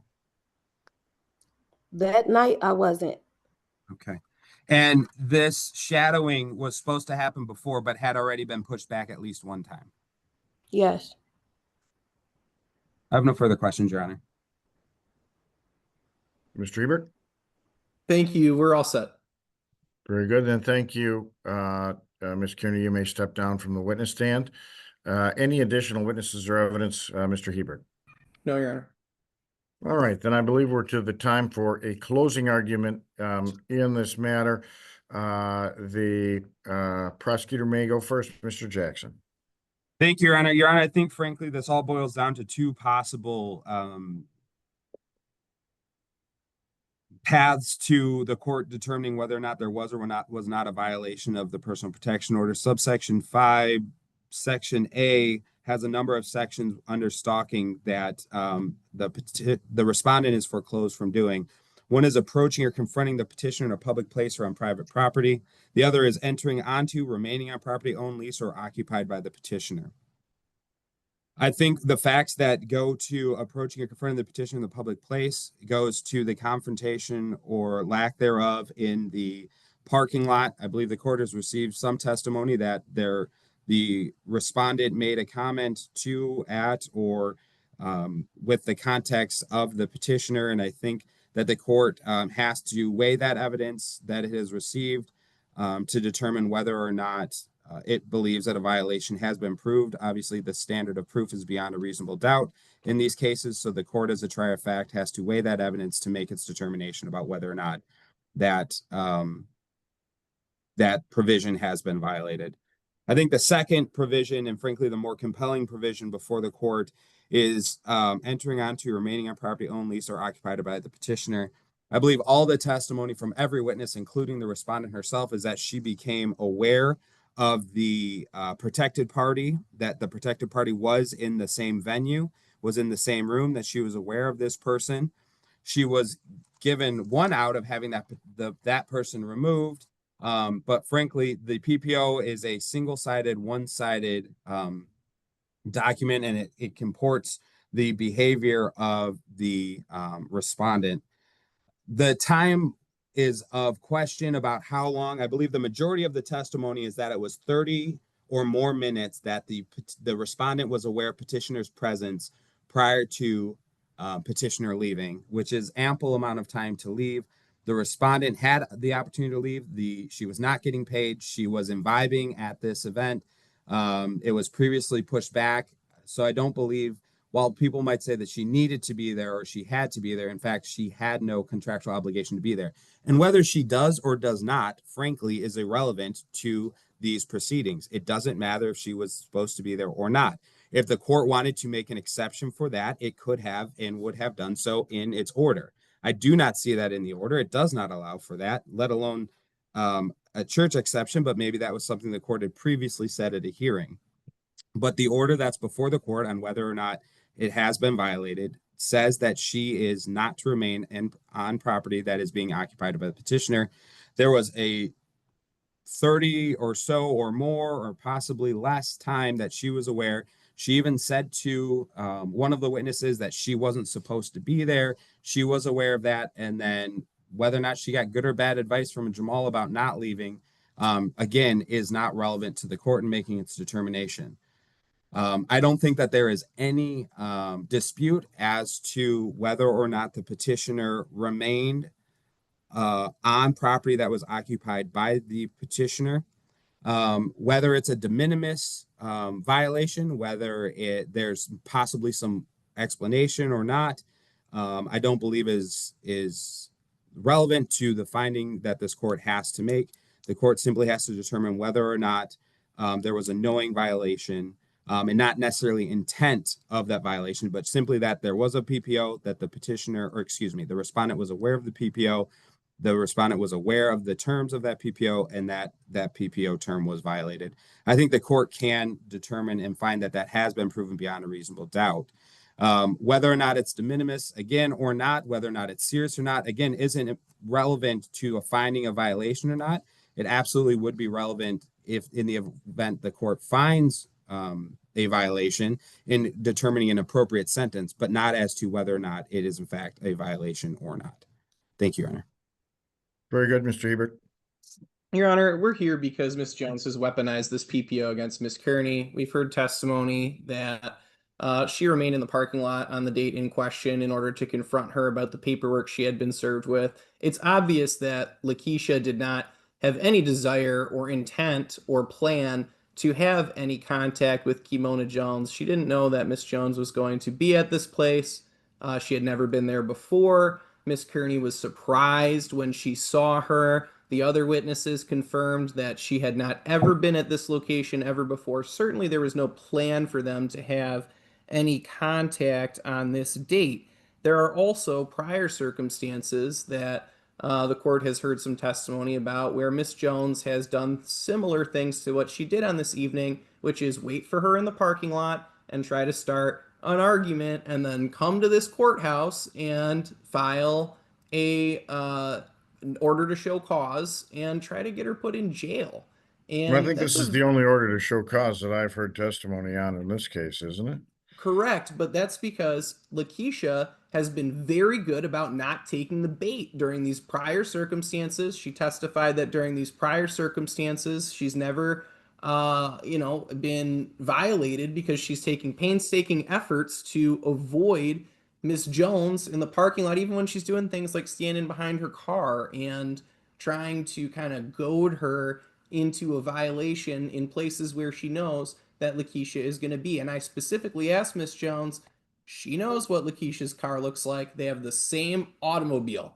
And so these prior instances where she's hanging out by Lakeisha's car, I think they're relevant for the court to consider because she's trying to manufacture a violation. So we get to this evening. Miss Jones readily admits that in the parking lot, what happened was she got served with paperwork that was an order to dismiss or a motion to dismiss the PPO and flipped out. And so as far as who's saying what to whom, I can understand that there are minor discrepancies that can occur, similar to what the court has heard today when we're talking about an event that happened months ago. But you look at the three witnesses that the petitioner called, including Miss Jones, and there was no convergence on what happened in that parking lot. Miss Jones says she called me a scary bitch while she was walking out. The second witness says, no, she only said something to Miss Jones after she got into her car and then she was yelling from out of her car. And then the third witness, who they called for some reason, who was, by the way, sitting in the same car as the second witness while the hearing was going on and listened to all the prior testimony, says nothing happened. And that was, those last two witnesses were Camille and Lisa. And so with their witnesses, as far as what happened in the parking lot, and that's really the meat of this, in my opinion, Your Honor, there is no convergence. Whereas as far as our three witnesses who came and testified today, all of them said that when they exited into the parking lot, Miss Jones started talking, yelling, talking about the PPO. As soon as you saw me, you should have left. That is very probative of her intent, that her intent is to manufacture a violation in this case and try and get Miss Kearney in trouble, which is exactly what she's been able to do. We can't have the court facilitating those efforts to weaponize the personal protection order. Now, the prosecution talks about two possible paths to a violation. And I think the occupying property one is what this comes down to, because the approaching or confronting, the court's not going to be able to find that beyond a reasonable doubt, just given the testimony of the witnesses, how weak their witnesses were compared to the strength of our three witnesses who said that no, Miss Jones initiated the confrontation in the parking lot, if you could even call it a confrontation, while Lakeisha is basically just trying to get out of there. And so we come down to this issue of remaining on property owned, leased, or occupied by the petitioner. Now, this order, we have to construe it under the rule of lenity in criminal law, because she's facing a criminal sanction, if there is an interpretation of the phrase owned, leased, or occupied, which would not support a violation, because of the rule of lenity, we have to give Ms. Kearney the benefit of the doubt. So let's talk about the phrase owned, leased, or occupied. Ms. Jones does not own the candied yam. Ms. Jones does not lease the candied yam. So it comes down to occupied. Now, if we look at these phrases, these three words in the court's order, together in pari materia under one of our familiar canons of statutory interpretation, we say, okay, owned, leased, or occupied. What is the theme that runs through those three words? What do they share in common? All of them share some notion of a possessory interest, meaning occupied doesn't just mean she's present. The court order already refers to presence in other locations. If the order was supposed to just refer to places where she shows up or where she's present, then it would say where she is present. It wouldn't say owned, leased, or occupied, which indicates that there's some type of a possessory interest. And furthermore, Your Honor, the order itself refers to the definition of stalking under MCL section 75411H. And so this is all within the context of stalking. 75411H defines stalking as a willful course of contact involving repeated or continued harassment of another individual that would cause a reasonable person to feel terrorized, threatened, intimidated, harassed, or molested, and actually causes them to feel that way. That is not what we have here. Certainly there's no course of contact. The definition of unconsented contact means that the petitioner, the respondent initiates the contact with petitioner. And that's also under 75411H subsection F. And then that definition of unconsented contact is where we find the subsection 4, entering onto or remaining on property owned, leased, or occupied by that individual. And so, again, the court's got to hold the line somewhere for occupied. I think we hold that line at just occupied has to mean there's some type of a possessory interest, not just a place where Miss Jones is transient, and anyways, it looks like she's about to leave. Lakeisha took painstaking efforts to avoid Miss Jones during this circumstance. She stays at her table. She doesn't go up to the drink table at the same time when Miss Jones is going up to the drink table. She calls over someone who's kind of her manager. And I get that there's a little bit of a discrepancy. Like, is she at work? Is she not at work? I mean, listen, we've all been in situations where, you know, we're at a work event. We probably can't leave, but we're not necessarily on the clock. And certainly, I wouldn't fault somebody. I think most attorneys know that sometimes at these events, a drink or two goes on. Doesn't mean that you're able to just leave. And so I would consider this to be that kind of a blended event. She's there, she's promoting her business, she's there to shadow. She has to stay until the end. The witnesses were very clear on that. And so the question becomes, what do we do about Miss Jones? Now, I believe, and I think the court should find that Lakeisha acted reasonably. She calls over her manager or the head of security who's in charge of the event, Jamal, and says, hey, I have this PPO, Miss Jones, you know, I can't have any contact with her. I want you to be aware of this situation so that there's no confrontation or anything like that. And when he says, well, fine, I'll kick her out, Lakeisha also reasonably says, that's going to cause more of a conflict. Let's just kind of wait and see if she leaves. It looks like she's leaving.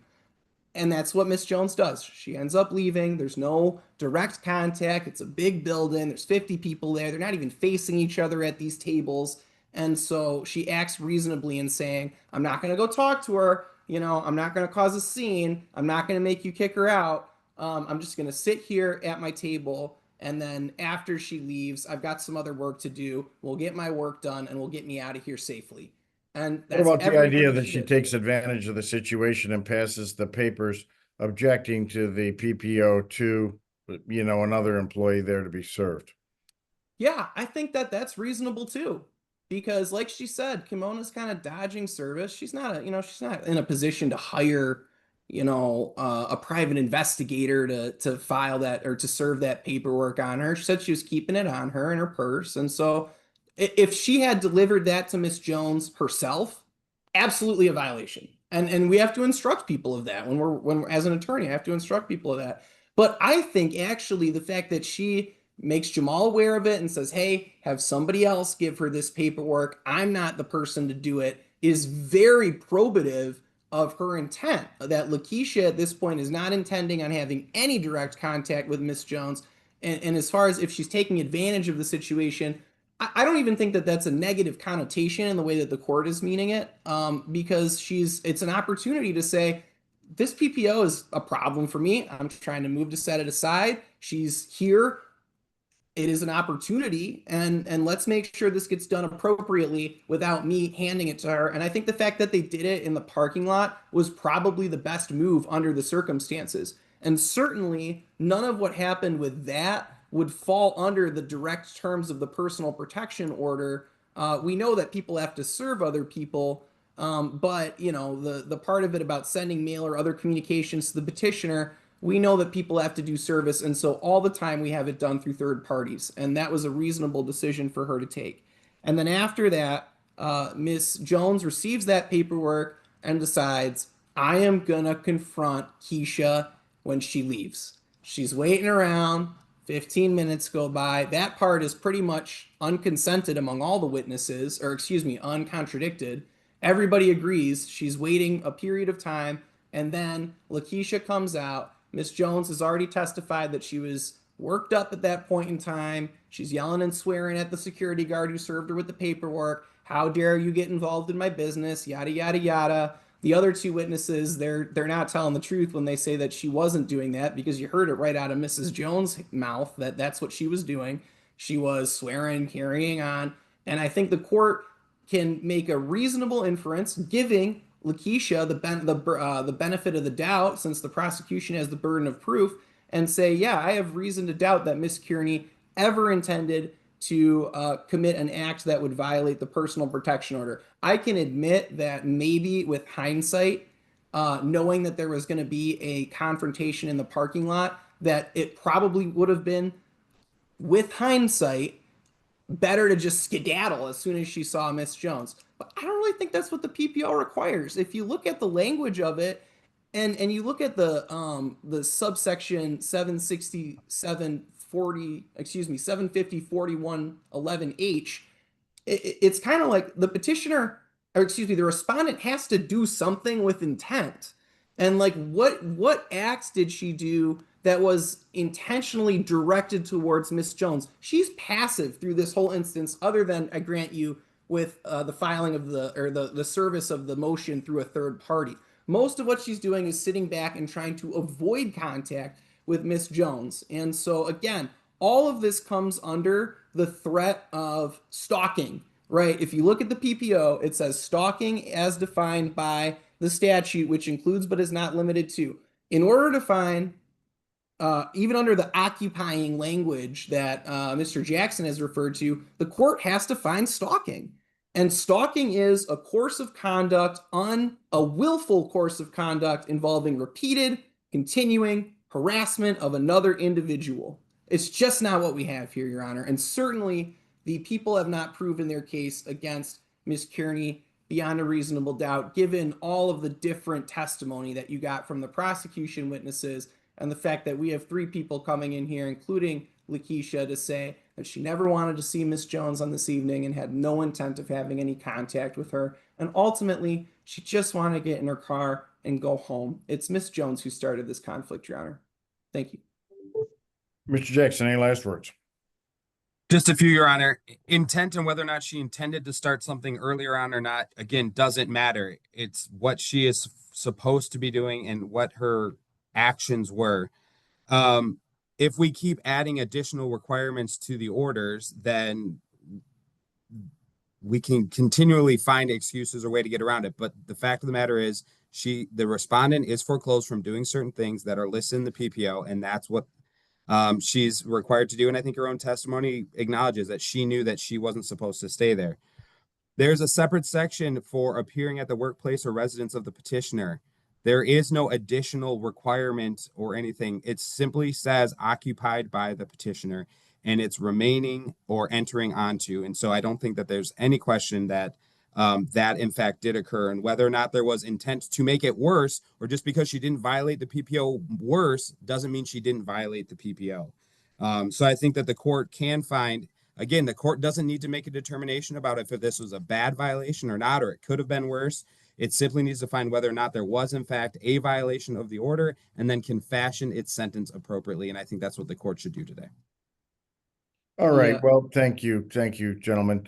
I have heard the testimony and over 2 days of hearings here, and I can't find beyond a reasonable doubt that there was violation in this instance. No doubt that when Ms. Kearney was in the candied yam and noticed the protected individual, Ms. Kimona Jones,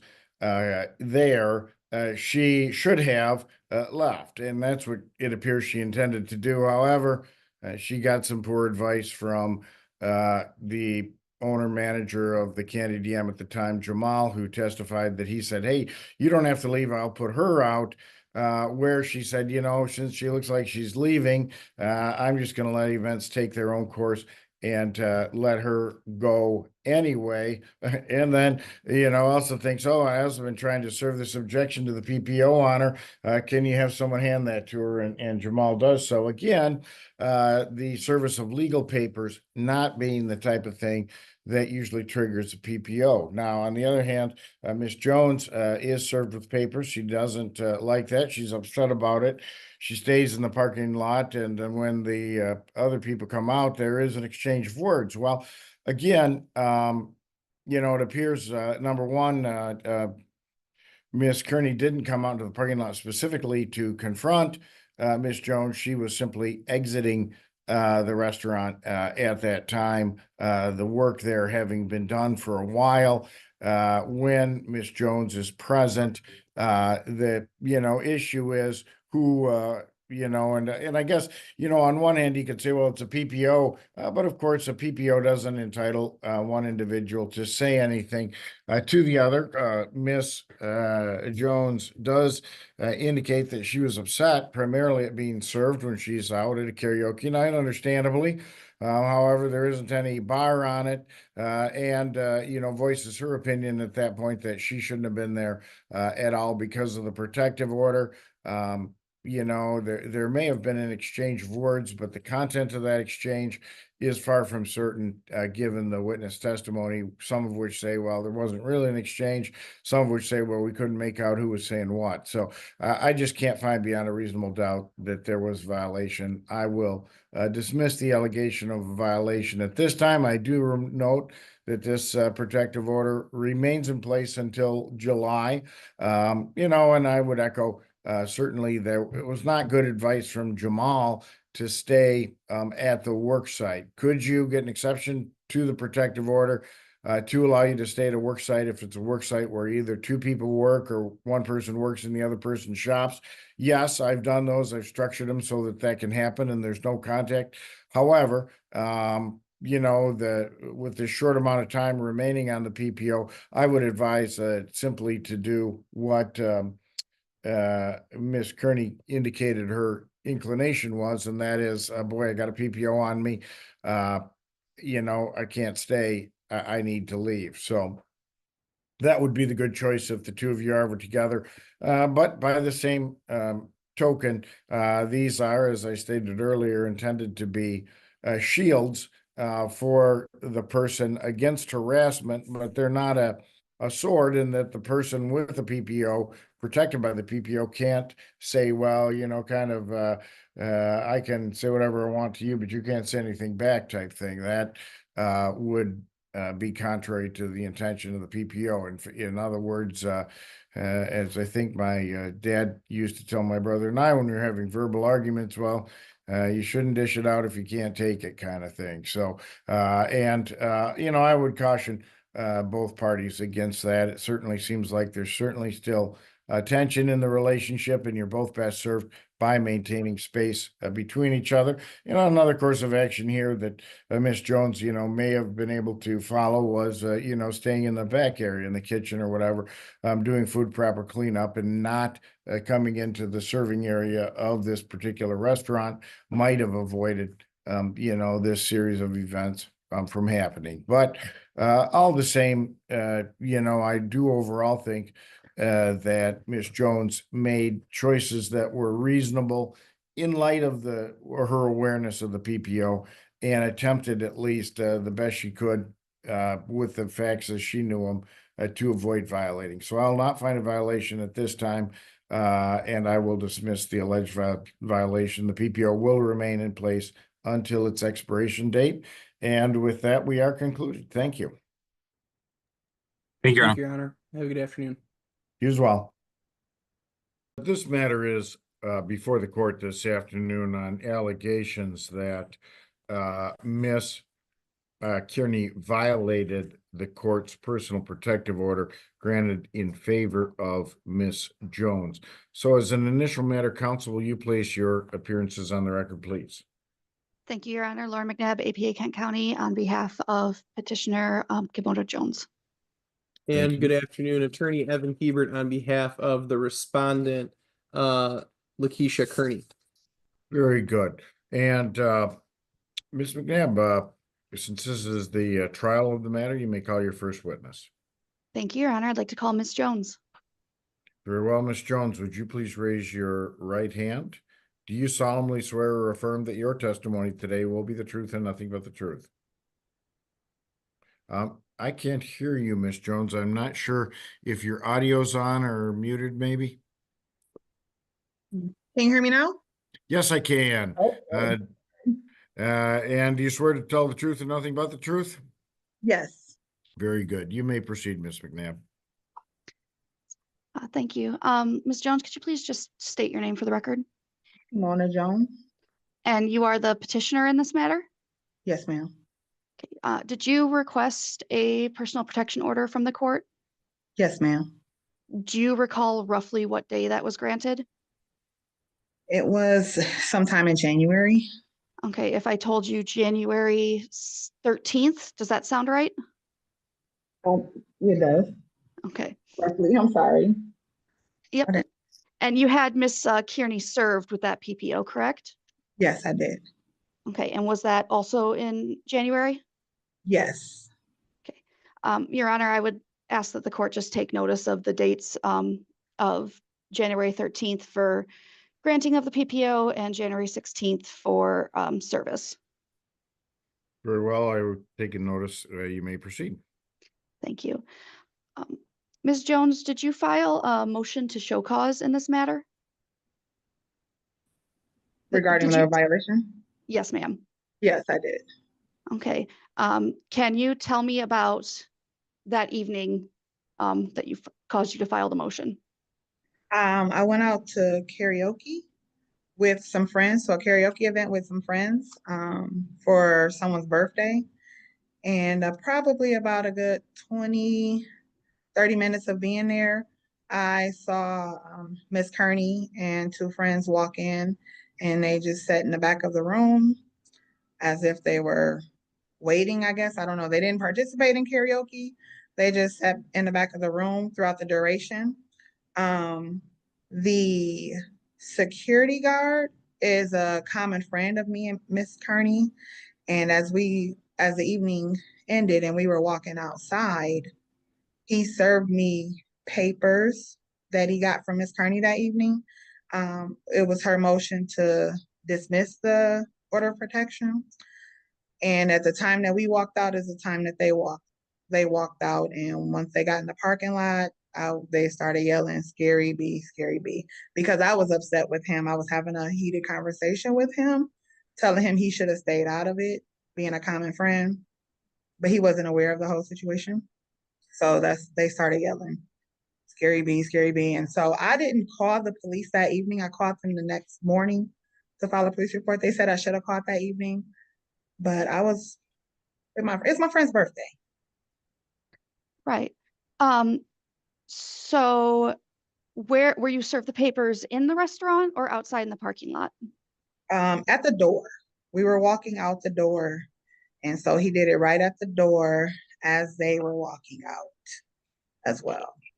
And how long would you say you were paused at the door having this conversation? Be about a good 4 to 6 minutes. Okay. And then he snapped a picture, handing me the photos, and then he walked towards her to escort her to her car. Okay. And when he walked away, what did you do?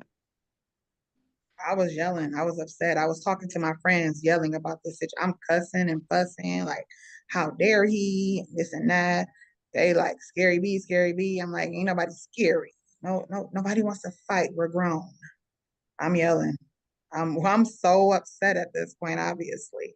I almost felt like because of we weren't on time for the event and her coming in so shortly after, I don't know. I felt like somebody called her and told her I was there, but I don't know. It's not something I delved into. Okay. Did you begin walking towards your car or? No. Okay.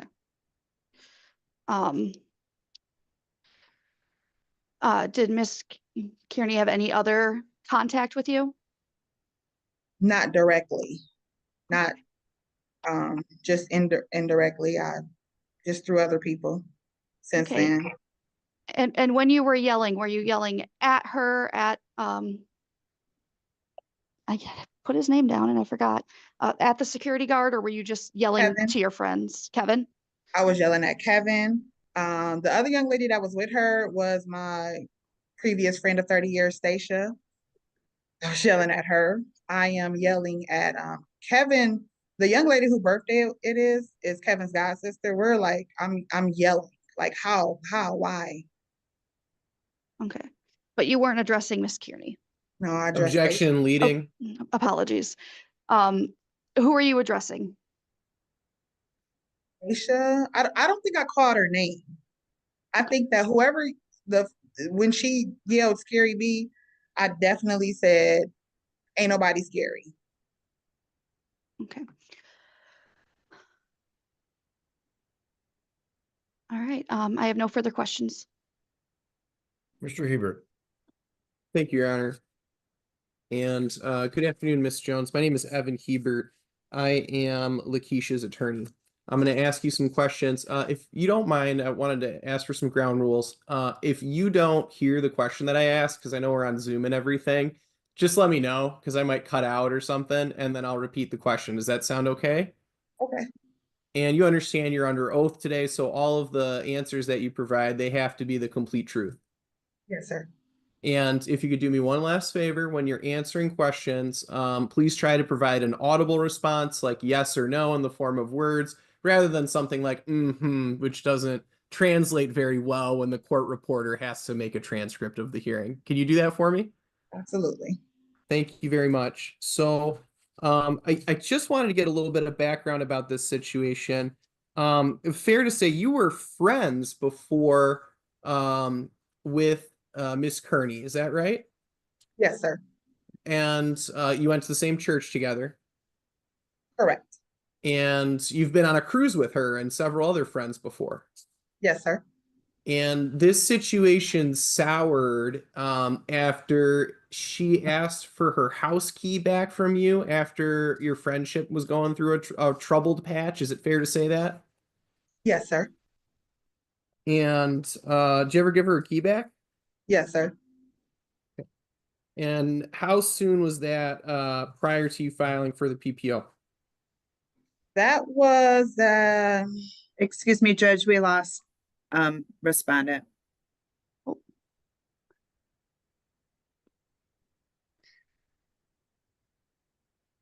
joys of Zoom.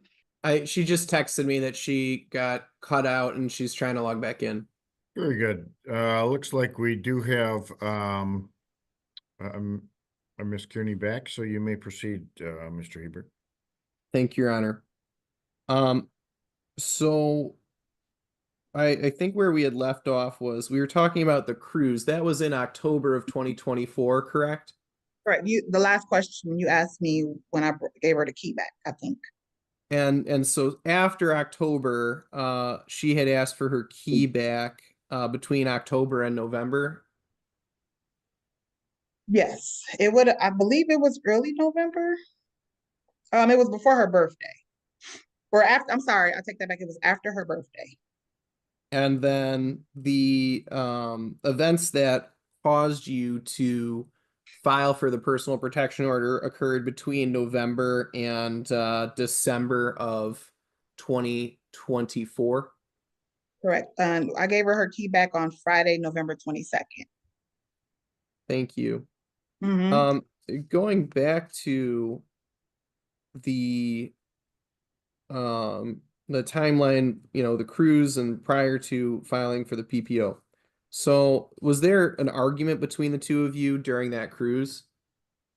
No, Was there time that after that you guys did a trunk or treat together at church? it was for, I'm a event planner. We did a trunk or treat as an event. Okay. It wasn't church related. Understandable. Thank you for correcting me.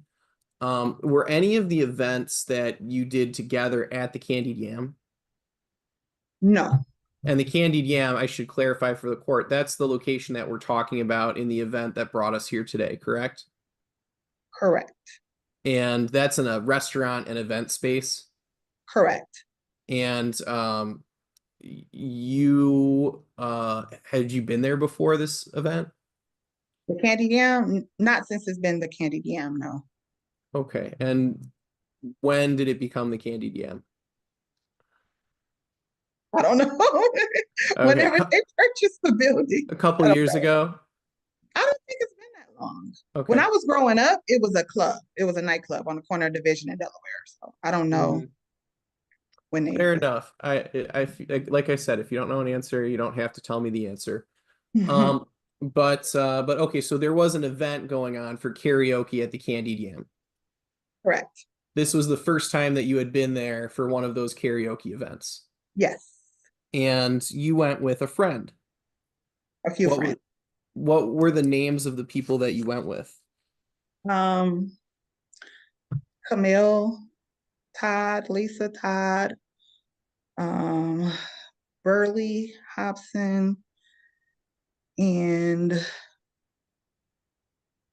that's who I traveled there with. And then some other people met us there at the table for Lisa's birthday. That's Lisa, Todd. Correct. And who made the decision that the birthday would be celebrated at Candied Yam? I don't know. Probably her. I mean, I think it had to been her. Originally she wasn't going to go out because her wife's mom had just passed away. So you weren't the one who said, let's go to Candied Yam. No. You didn't find a flyer or something for this karaoke event. Well, they have flyers. Yeah, flyers all around. I don't really go out, so I just went out for her birthday. And prior to being there, your testimony is that you did not know that Keisha was going to be there. Correct. And you did not see her when you arrived. Correct. But your testimony is that you believe that she arrived after you. Yes, I saw her walk in after me. Her and the other two people she was with. Were you aware of her ever having worked there or anything like that? At the Candied Yam? Yes. Not in the 2 years that I've known her.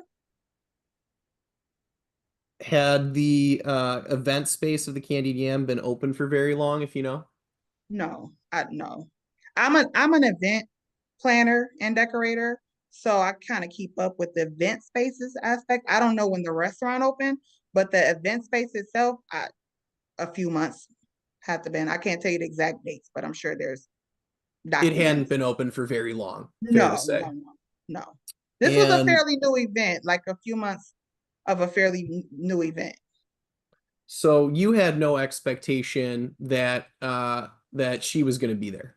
Absolutely not, no. And conversely, you had not posted your location anywhere or told her that that's where you were going to be.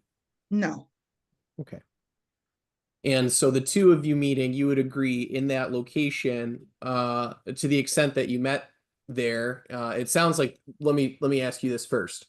There wasn't any conversation inside of the Candied Yam. The events that you've just described, they all took place in the parking lot, correct? Correct. At the So- entrance of the door in the parking lot. So fair to say the both of you being at that location at that time was a chance event. You could say that. I'm not sure. You have no reason to believe it was planned out. Again, considering how shortly of a time she walked in after me, like I previously stated, I didn't investigate, but I felt like someone may have told her I was there because they But- didn't participate. You don't have any personal knowledge of that. Correct. Someone telling her something else. Okay. You said they didn't participate. You mean she didn't do karaoke? Correct. And so did you do karaoke? I sang when my friend sang, I was standing up singing with her at the table, getting her hype. It's her birthday. So We hype. let's and I just want to set the scene a little bit.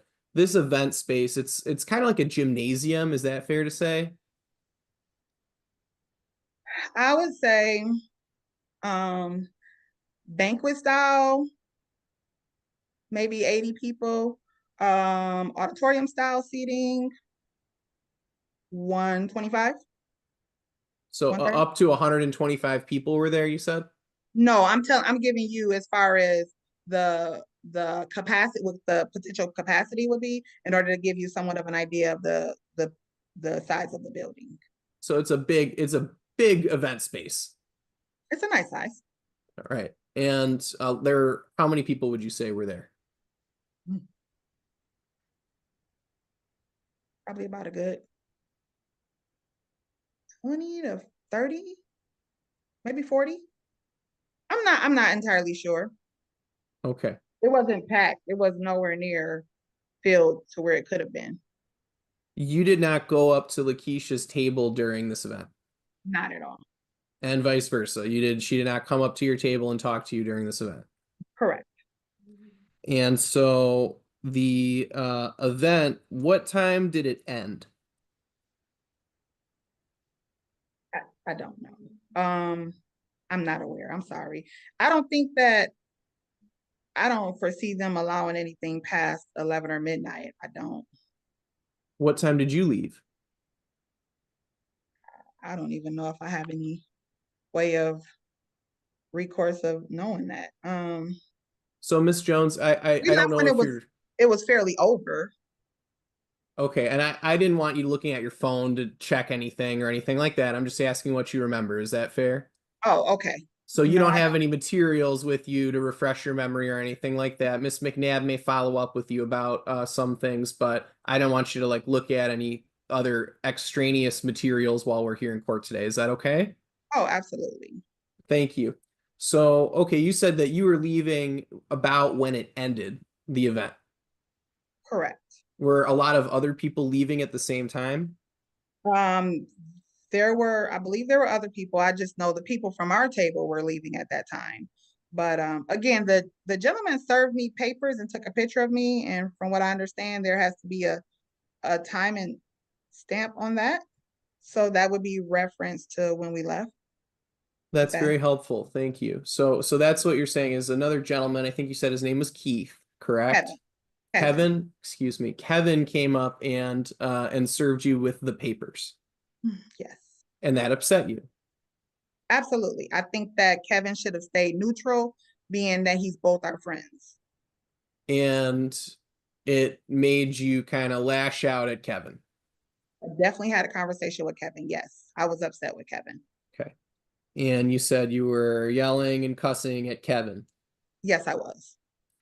And this was all out in the parking lot, not inside of the venue.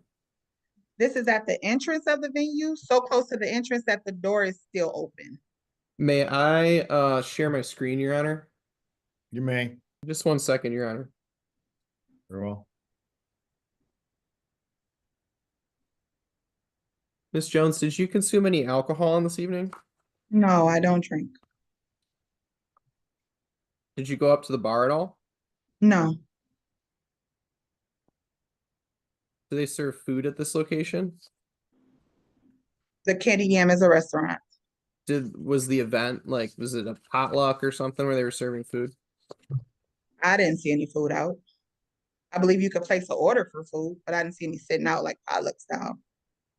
Did you yourself attempt to approach Ms. Kearney during this incident? No, So you said you said that somebody was yelling "scary B" at you.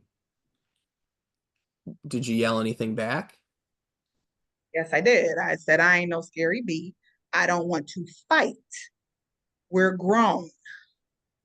So you said, I don't want to fight, we're grown. Was that challenging someone to a fight? Would you take that as a challenge? I don't know. It kind of depends on how the person said it, but I'm asking you. I don't want to fight. We're grown. So nobody had offered to fight you, is that fair? That she has offered to fight me. I'm That talking is the about on this date at the Candied Yam.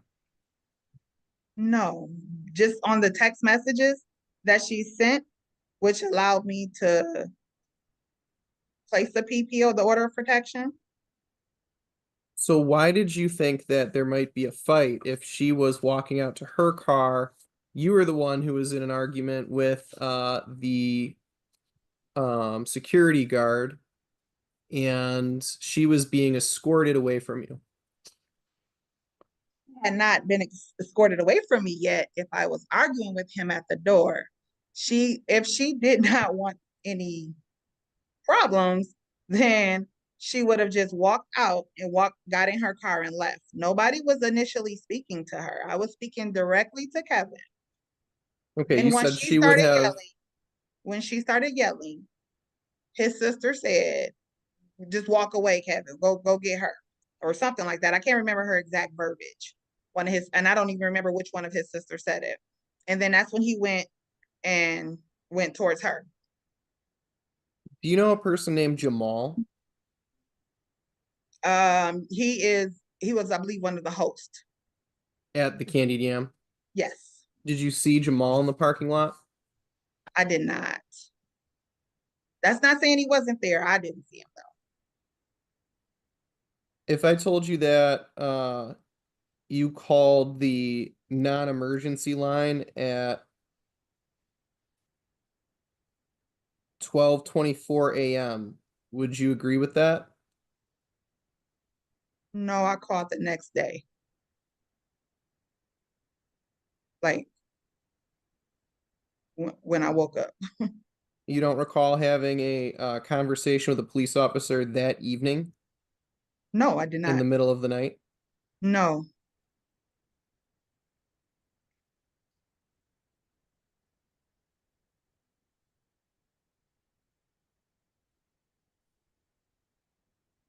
Have you ever tried to have contact with Miss Kearney on a different date?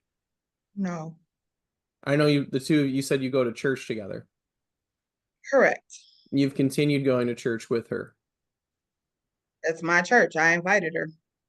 And my understanding is that Judge Rossi had permitted that. Was that your understanding as well?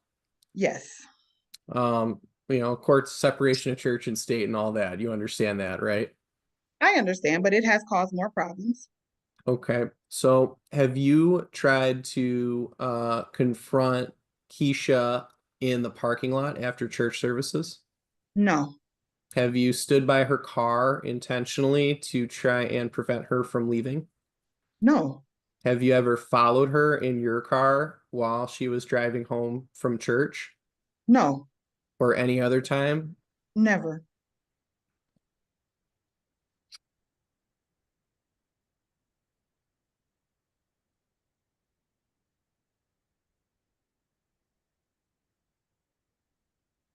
And you're telling the court under oath today that when this event took place at the Candied Yam, you made no effort to move towards Keisha.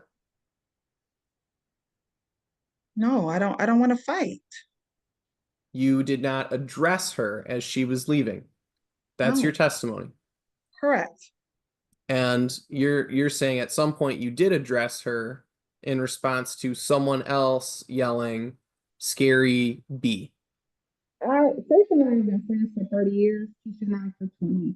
I mean, for 2. I'm sorry, for 2 years. I know who's yelling scary B. That wasn't my question though. My question was that prior to that, you had not yelled anything, said anything, done anything directed towards Keisha. Correct. Okay.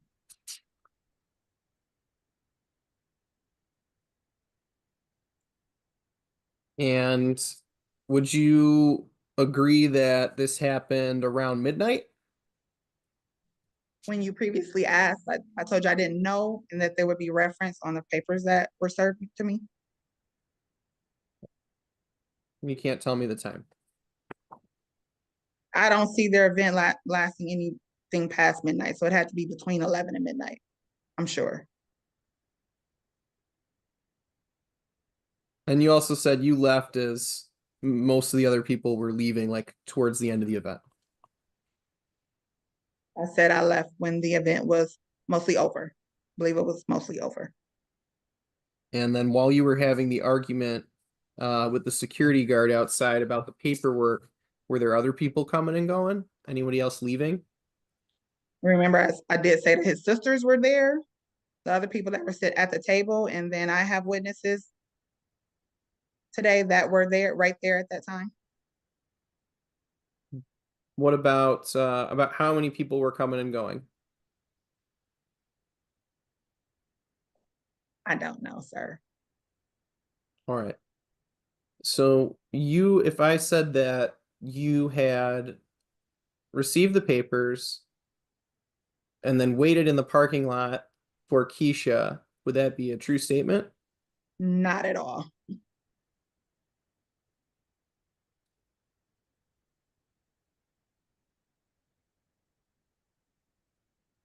But you knew that she was there inside the building when you were outside the building having the conversation with Kevin.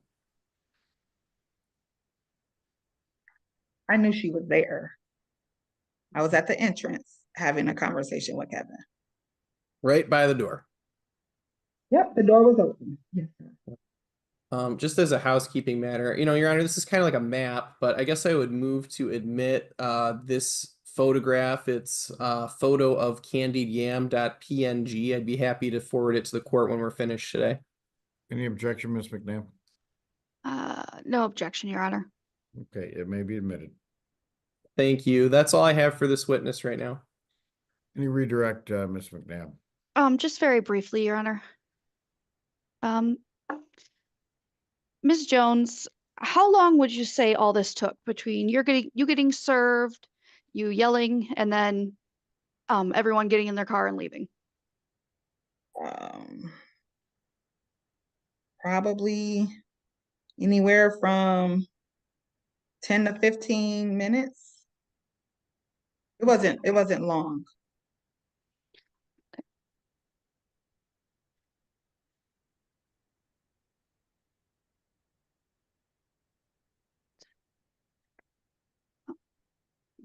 That is the wrong paper.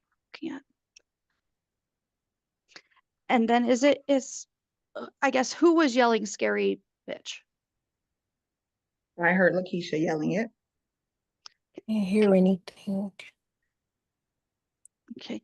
And you heard and Miss Kearney's voice? Yes. Okay. All right, thank you, Honor. I have no further questions. Any follow-ups, Mr. Hebert? No, Your Honor. Very good then. Thank you, Ms. Jones. You may step down. Any additional witnesses at this time, Ms. McNabb? Yes, Your Honor. I'd like to call Lisa Bechum or Lisa Todd. You bring her in. And Evan, if you could stop sharing your screen. It's making it very difficult for me to see everybody. There we go. Thank you. You're welcome. Very well. And Ms. Todd, if you could unmute and raise your right hand. I'm Bechum. Bechum, I'm sorry, Ms. Bechum. Yeah. Do you solemnly swear or affirm that your testimony today will be the truth and nothing but the truth? Yes. Very good. You may lower your hand, Ms. McNabb. You may proceed. Thank you. Ms. Bechum, could you please state your name? Lisa Bechum. Okay. And Ms. Bechum, do you have is there another last name someone might call you by? I'm married, but I never changed my name. Okay. And what is your spouse's name? Todd. Camille Todd.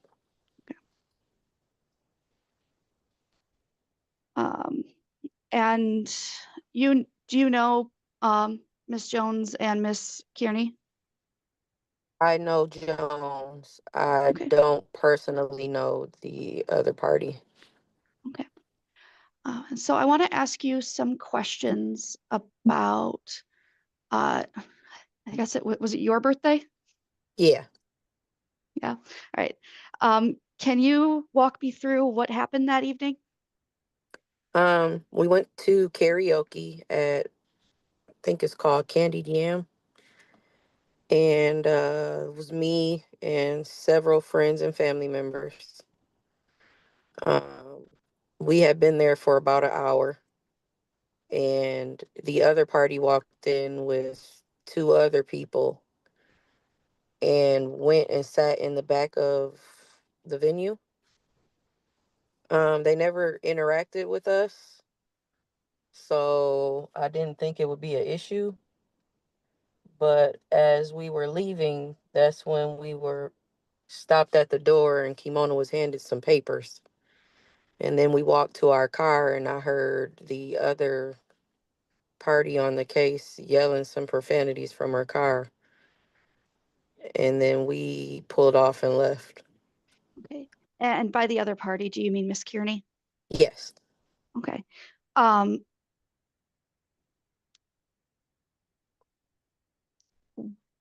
What was Miss Jones doing after she was served papers? We walked her to the car simply because I didn't know what was going on. And she was a guest of mine and I wanted to make sure that she got to her car safely. Okay. Was there any discussion following? No.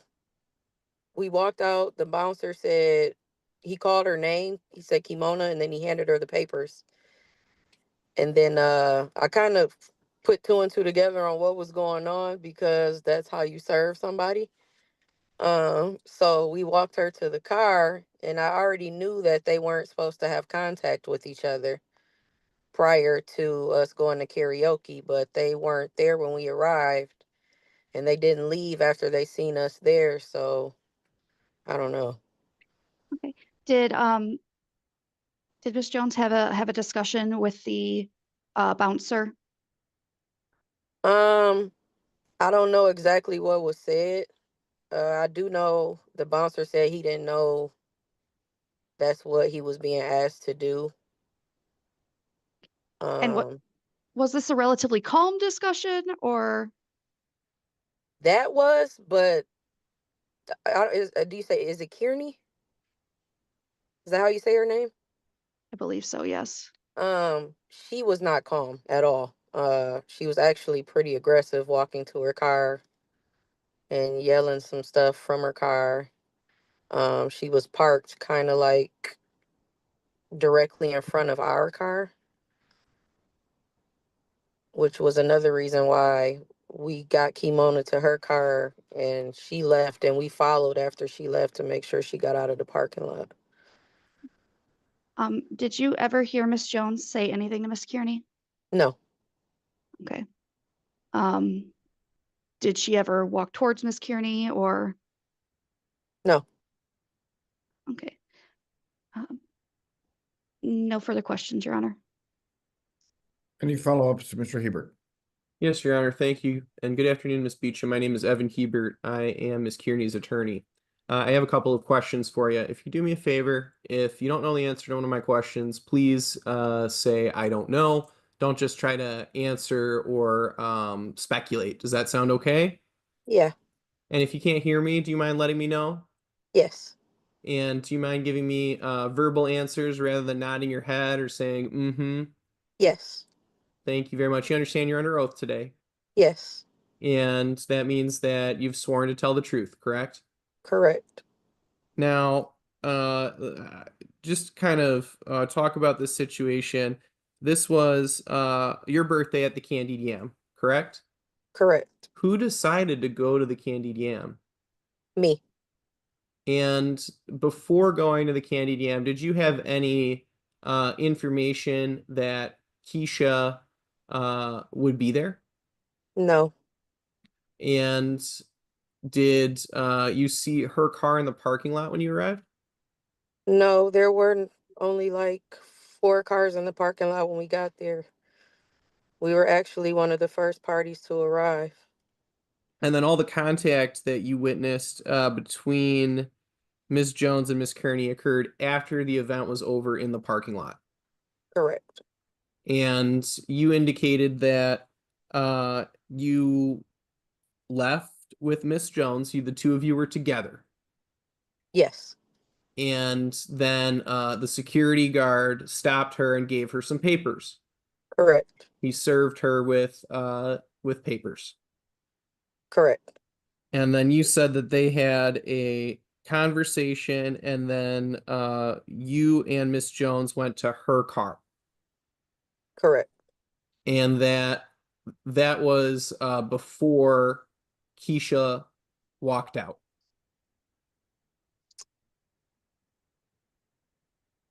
I can't remember if she came out first or after us.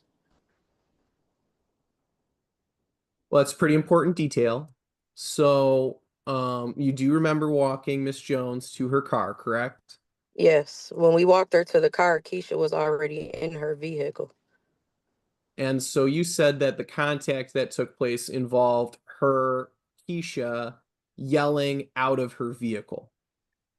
Yes. Okay. And do you remember what kind of vehicle she was in? No. It was a darker blue or black car.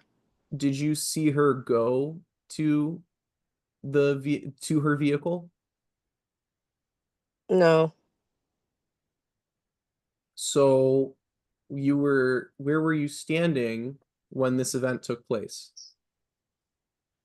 Which event? The interaction in the parking lot.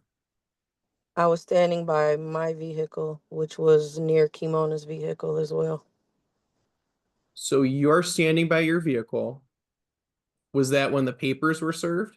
No, we were served papers as we were walking out of the venue. So I just want to kind of break this down a little bit. You're served the papers, you're by the door to the venue, correct? Correct. And if I might share my screen, Your Honor. You may.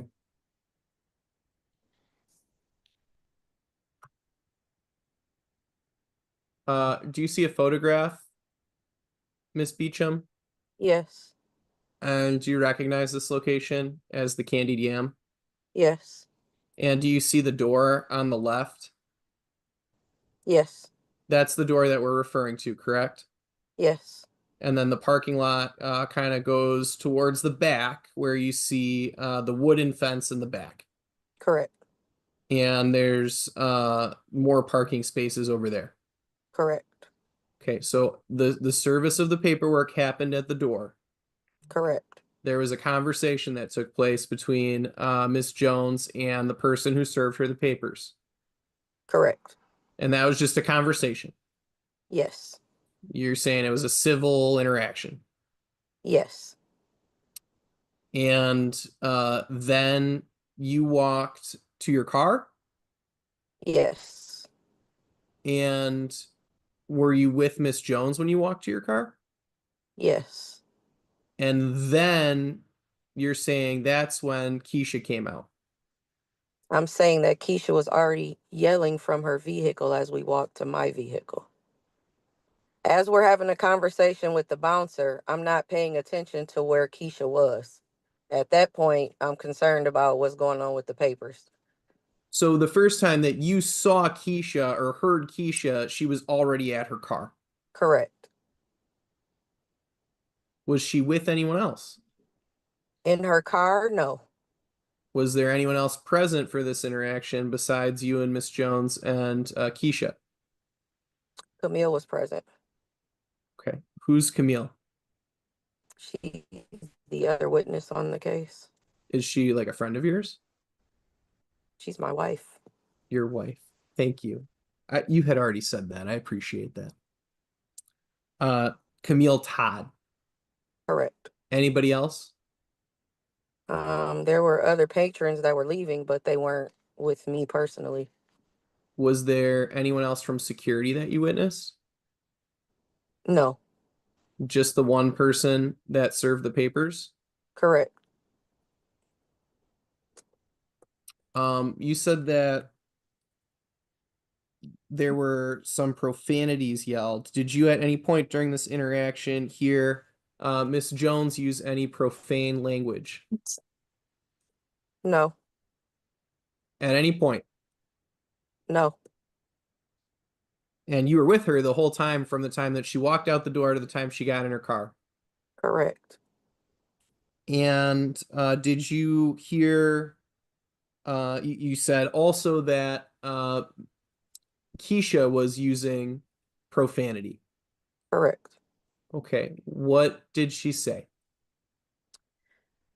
I heard her call her a soft ass bitch. And at that point, I just was pushing Kimona to leave and get out the area because at that point, things were escalating and I didn't know what was going on. You said you were pushing Kimona? Like urging her to get in the car and go home so that we could Okay. follow her. So was she, if you're pushing her, that implies that she's kind of, I'm not physically pushing her. I'm urging Yeah. her to get in the vehicle so that we can follow her home. so you did that because you were concerned that she would, you use the word escalate with Keisha. I mean, if somebody's screaming profanities at you, of course it's going to escalate. So for her safety, I wanted to get her home. And the, was anyone else yelling anything during this time? No, not that I can recall. And you saw that Keisha, your testimony is that she was alone. In her car, yes. Okay. And what about when she walked out? She came with two other individuals. They left together as well. And so, well, previously you said that there were no other people in the parking lot that you were aware of. Do you know these other two individuals that she was with? I know who they are, yes. Okay. Do I And personally have relationships with them? No. who are they? Jeremy and Stacia.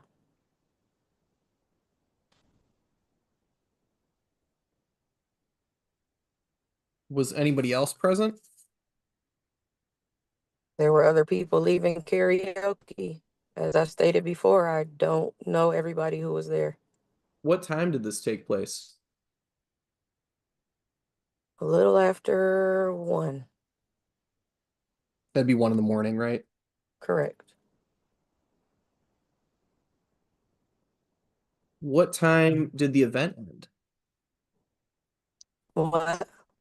The event at the Candied Yam, the karaoke event, right? You said it was over at the time that you left. Correct. What time did it end? 1 o'clock.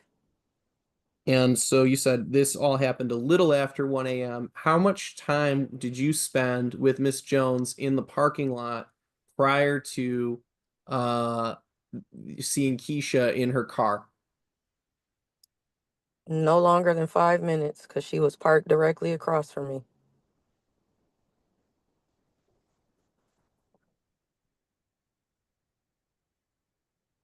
When you said she, who are you referring to? Miss Lakeisha Jones? Lakeisha was parked across from our car.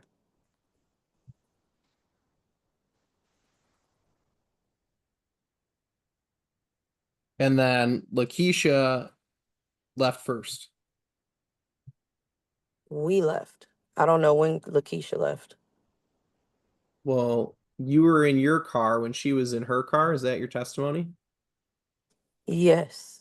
So did you see her car pull out of the parking lot? After we left, I didn't pay attention to her car. Okay, so do I you don't know know, how I don't know how I would see that if I'm leaving. well, do you know who left first? That's my question. We left. Okay, you're saying you left first. I'm saying we left. I don't know when Lakeisha left. You're asking me a question. I don't know when she left. Okay, I but know when we left. you had identified her vehicle, right? Yes. You had seen her in that vehicle.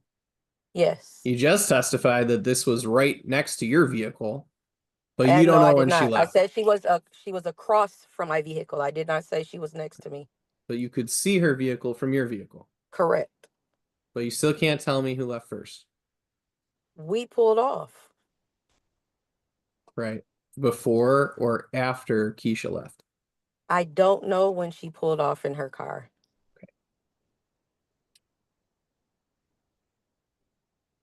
How many times would you say you've talked to Miss Jones about this incident? When she asked would I be willing to testify. Okay, when was that? I don't know. Months ago. And so at that time you talked to her about what happened? No, she just asked me would I be willing to testify as to the events that happened that night. Have you gone over your testimony with anyone else? No, because it's not really a testimony. I'm just recounting the events. Okay, have you gone over the events with anybody else? No.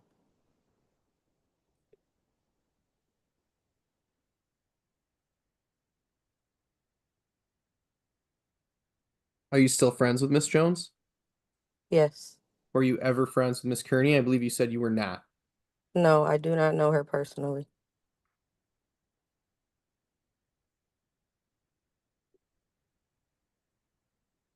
Thank you, Your Honor. That's all that I have for now. Any follow-up questions, Ms. McNabb? Just very briefly, Your Honor. Ms. Bechum, did you and Ms. Jones ride together to this event? No. We picked her up we didn't pick her up, but we drove to her house and then we followed each other to the venue. And then we followed her home and then we went home. Okay. So when you left the venue, Ms. Jones also left the venue? Correct. Okay.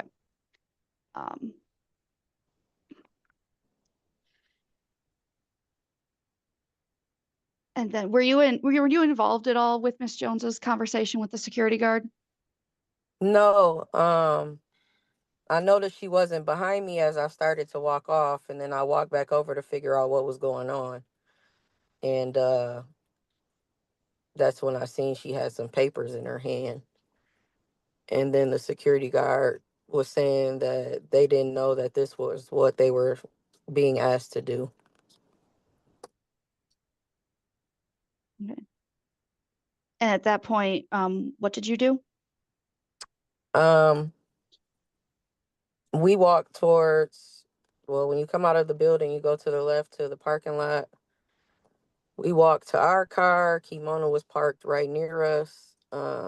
And we followed her home. Mm.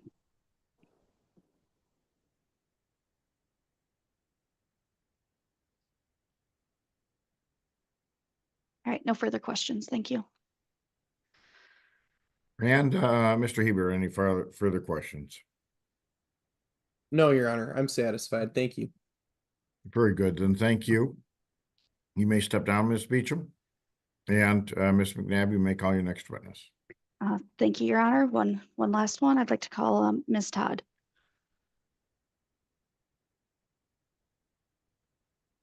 Very well. Ms. Todd, if you'd raise your right hand. Oh, she hasn't been brought Oh, in yet. not on yet.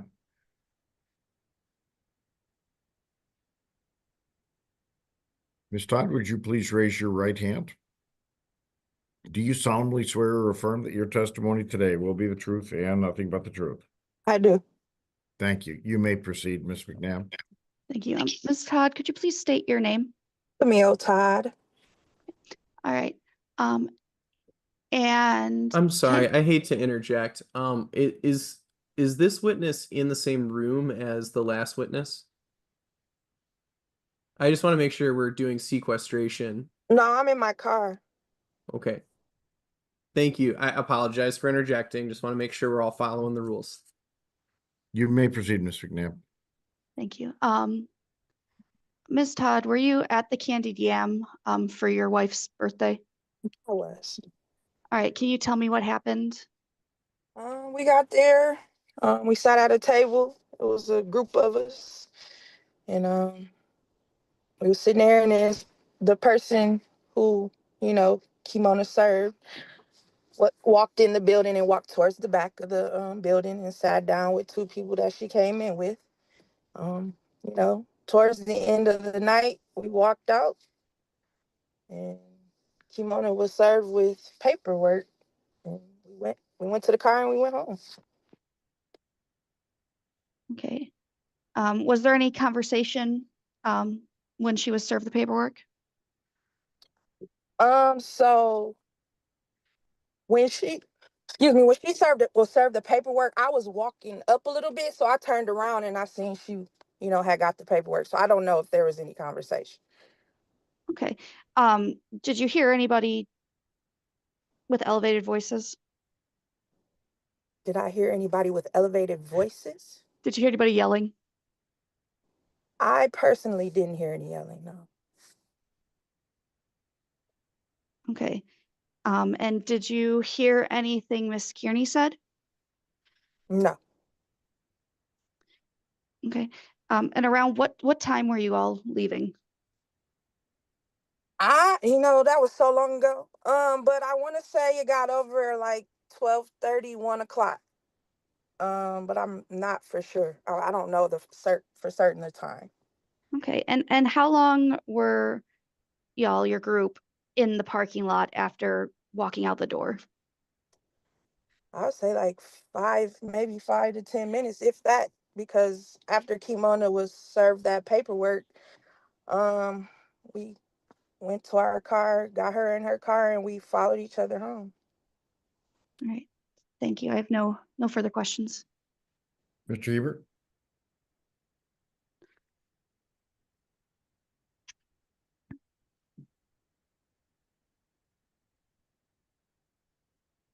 Good afternoon, Miss Todd. Hi. My name's Evan Hebert. I am Miss Kearney's attorney. Okay. You were in the parking lot the whole time between leaving the building and Miss Jones getting in her car and driving away? I was. Okay. Nothing further, Your Honor. Thank you. Very good. Any follow-ups, Ms. McNabb? No, Your Honor. Thank you. Very good. Then, thank you, Ms. Todd. You may step down from the you. witness stand. Any additional witnesses or evidence at this time, Ms. McNabb? Not at this time, Your Honor. And Mr. Hebert, do you have any witnesses or evidence that you may present at this time? Your Honor, we do have witnesses and evidence that we would like to present. Keisha is here, but we don't have all of our witnesses today, and we're coming up on 4 o'clock. What I would like to do is split this, since it seems that with our other witnesses, we're probably going to go over the time allotted anyways. And there had been some confusion Keisha had about when court was, and so we don't have all of our witnesses present. So we would ask the court to let us give us another date to come back and present all of our witnesses at the same time, rather than doing Keisha now and then the others later. Any objection to proceeding in that manner, Ms. McNabb? No, Your Honor. I'd rather deal with all the witnesses at once as well. That makes sense to me too. All right, very well. Then we'll adjourn today's hearing pending a continuation. Lisa, do we have a date and time for that? I do have some options. Do you want to do this on the record, or? No, why don't we bring counsel, why don't we go off the record, have counsel come in, and we'll coordinate dates with them, and then we can either send up out notice or have them notify their clients. Thank you. Ms. Jones, let me know if you can see what I'm sharing with you. Yes, sir. Do you recognize this location? Yes, sir. And is this location the Candied Yam? Today, yes. When you say today, are you referring to that it might look a little different now? Yes, it does. Because this is while it was under construction? Correct. And do you see kind of where I don't know if you can see my mouse, but I tried to zoom in. Do you see the top left where there's a address? The address is blurry, but I see that box up there. Okay. Is it fair to say that this is a accurate picture of the location of the parking lot where you're saying this contact took place? Correct. You see where the doors are? The black doors are? That's the entrance. That's where we were standing. So you were standing in that location, having a heated argument with Kevin. the person who served you the papers, Kevin. Correct. And so you're right by the door. Correct. And that's the door that you are testifying that Keisha exited out of. Yes. And you mentioned someone escorting her to her car. After me and Kevin and I were arguing, and his sisters, the other people at the table were his sisters. So in their efforts to diffuse the situation, they told Kevin to walk away. So Kevin walked towards the parking lot and started escorting Lakeisha to her car. But she was, you see where the black portion of the building ends? Yes, you may continue. Okay, that's when they were yelling, scary B. And that's when he came that way and to kind of guide her to her car. Okay, so you said they were yelling. Do you know who specifically they was that was yelling? Lakeisha and Stacia. Was there anyone else with them besides Lakeisha, Stacia, and Kevin? Kevin wasn't necessarily with them, but also Stacia's boyfriend was with them. Do you know his name? His name is Jay. Was there anyone else as far as security from the Candied Yam who was with her that you recall? Not that I recall. So how many people total are in this parking lot when this event takes place? This was a heated, I don't know. I'm sorry. I don't know. That wasn't a scan in my head. I'm sorry. The your understanding, your testimony today is that the contact that took place was her yelling. She didn't have any physical contact with you, correct? Correct. And all of this happened as she was walking out the exit door and going to her car. Correct. And it was after she had somebody else serve you with the paperwork. Correct. She did not serve you with any paperwork herself. No, sir.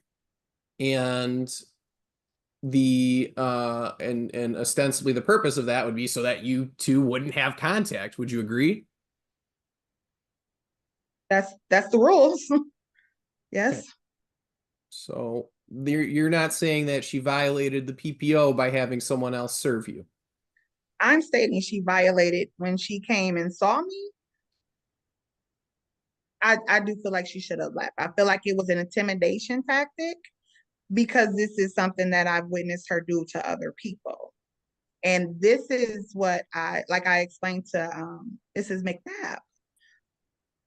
I am I'm being harassed consistently. Is this subtle? Absolutely. But does this play into the calculation of the things that I am going through since November? Definitely. So, but in this parking lot, on this event that we're here to discuss today, you were out in the parking lot having a argument with another person. I was at the entrance of the venue having a argument with Kevin. in the places where people would normally exit that location. She could have exited after. She could have exited before. You're saying that she could have exited after you. But There's she another did she not? She exited after you exited. It wasn't at the same time. That was your testimony, correct? She was right there. She could have went out the other exit in the back of the building. Did you say, did you open the door inside and say, "Hey, I'm still here"? No, I was pretty loud. I'm pretty sure as she approached the door, again, this is an assumption, but I'm pretty sure she Hold on, Miss Jones. We don't want you to make assumptions, okay? I'm You're gonna right. ask you some more questions about what you're aware of. We don't want you to make assumptions. So before you do that, I think I'm gonna have to cut you off. But I do have a couple other things to ask. You said that you did not call the police or file a police report the evening that this took place. Is that correct? correct. Have you been back to the Candied Yam since this time? No, And when you were served, that happened right at the door. yes. And so where did you go after Miss Kearney left? My car. And so did you was your car near where her car was? You said you saw her get in her car. I didn't say that. I said I saw him guide her to her vehicle, but she got in and pulled off. She pulled off. I did see her pull off before I pulled off. So she didn't stick around in her car waiting for you. No, And you can he wouldn't recognize, let her. well, you recognize what vehicle she drives, right? We have the exact same vehicle, just a different color. Who bought it first? What? Like, did you have it first or did she have it first?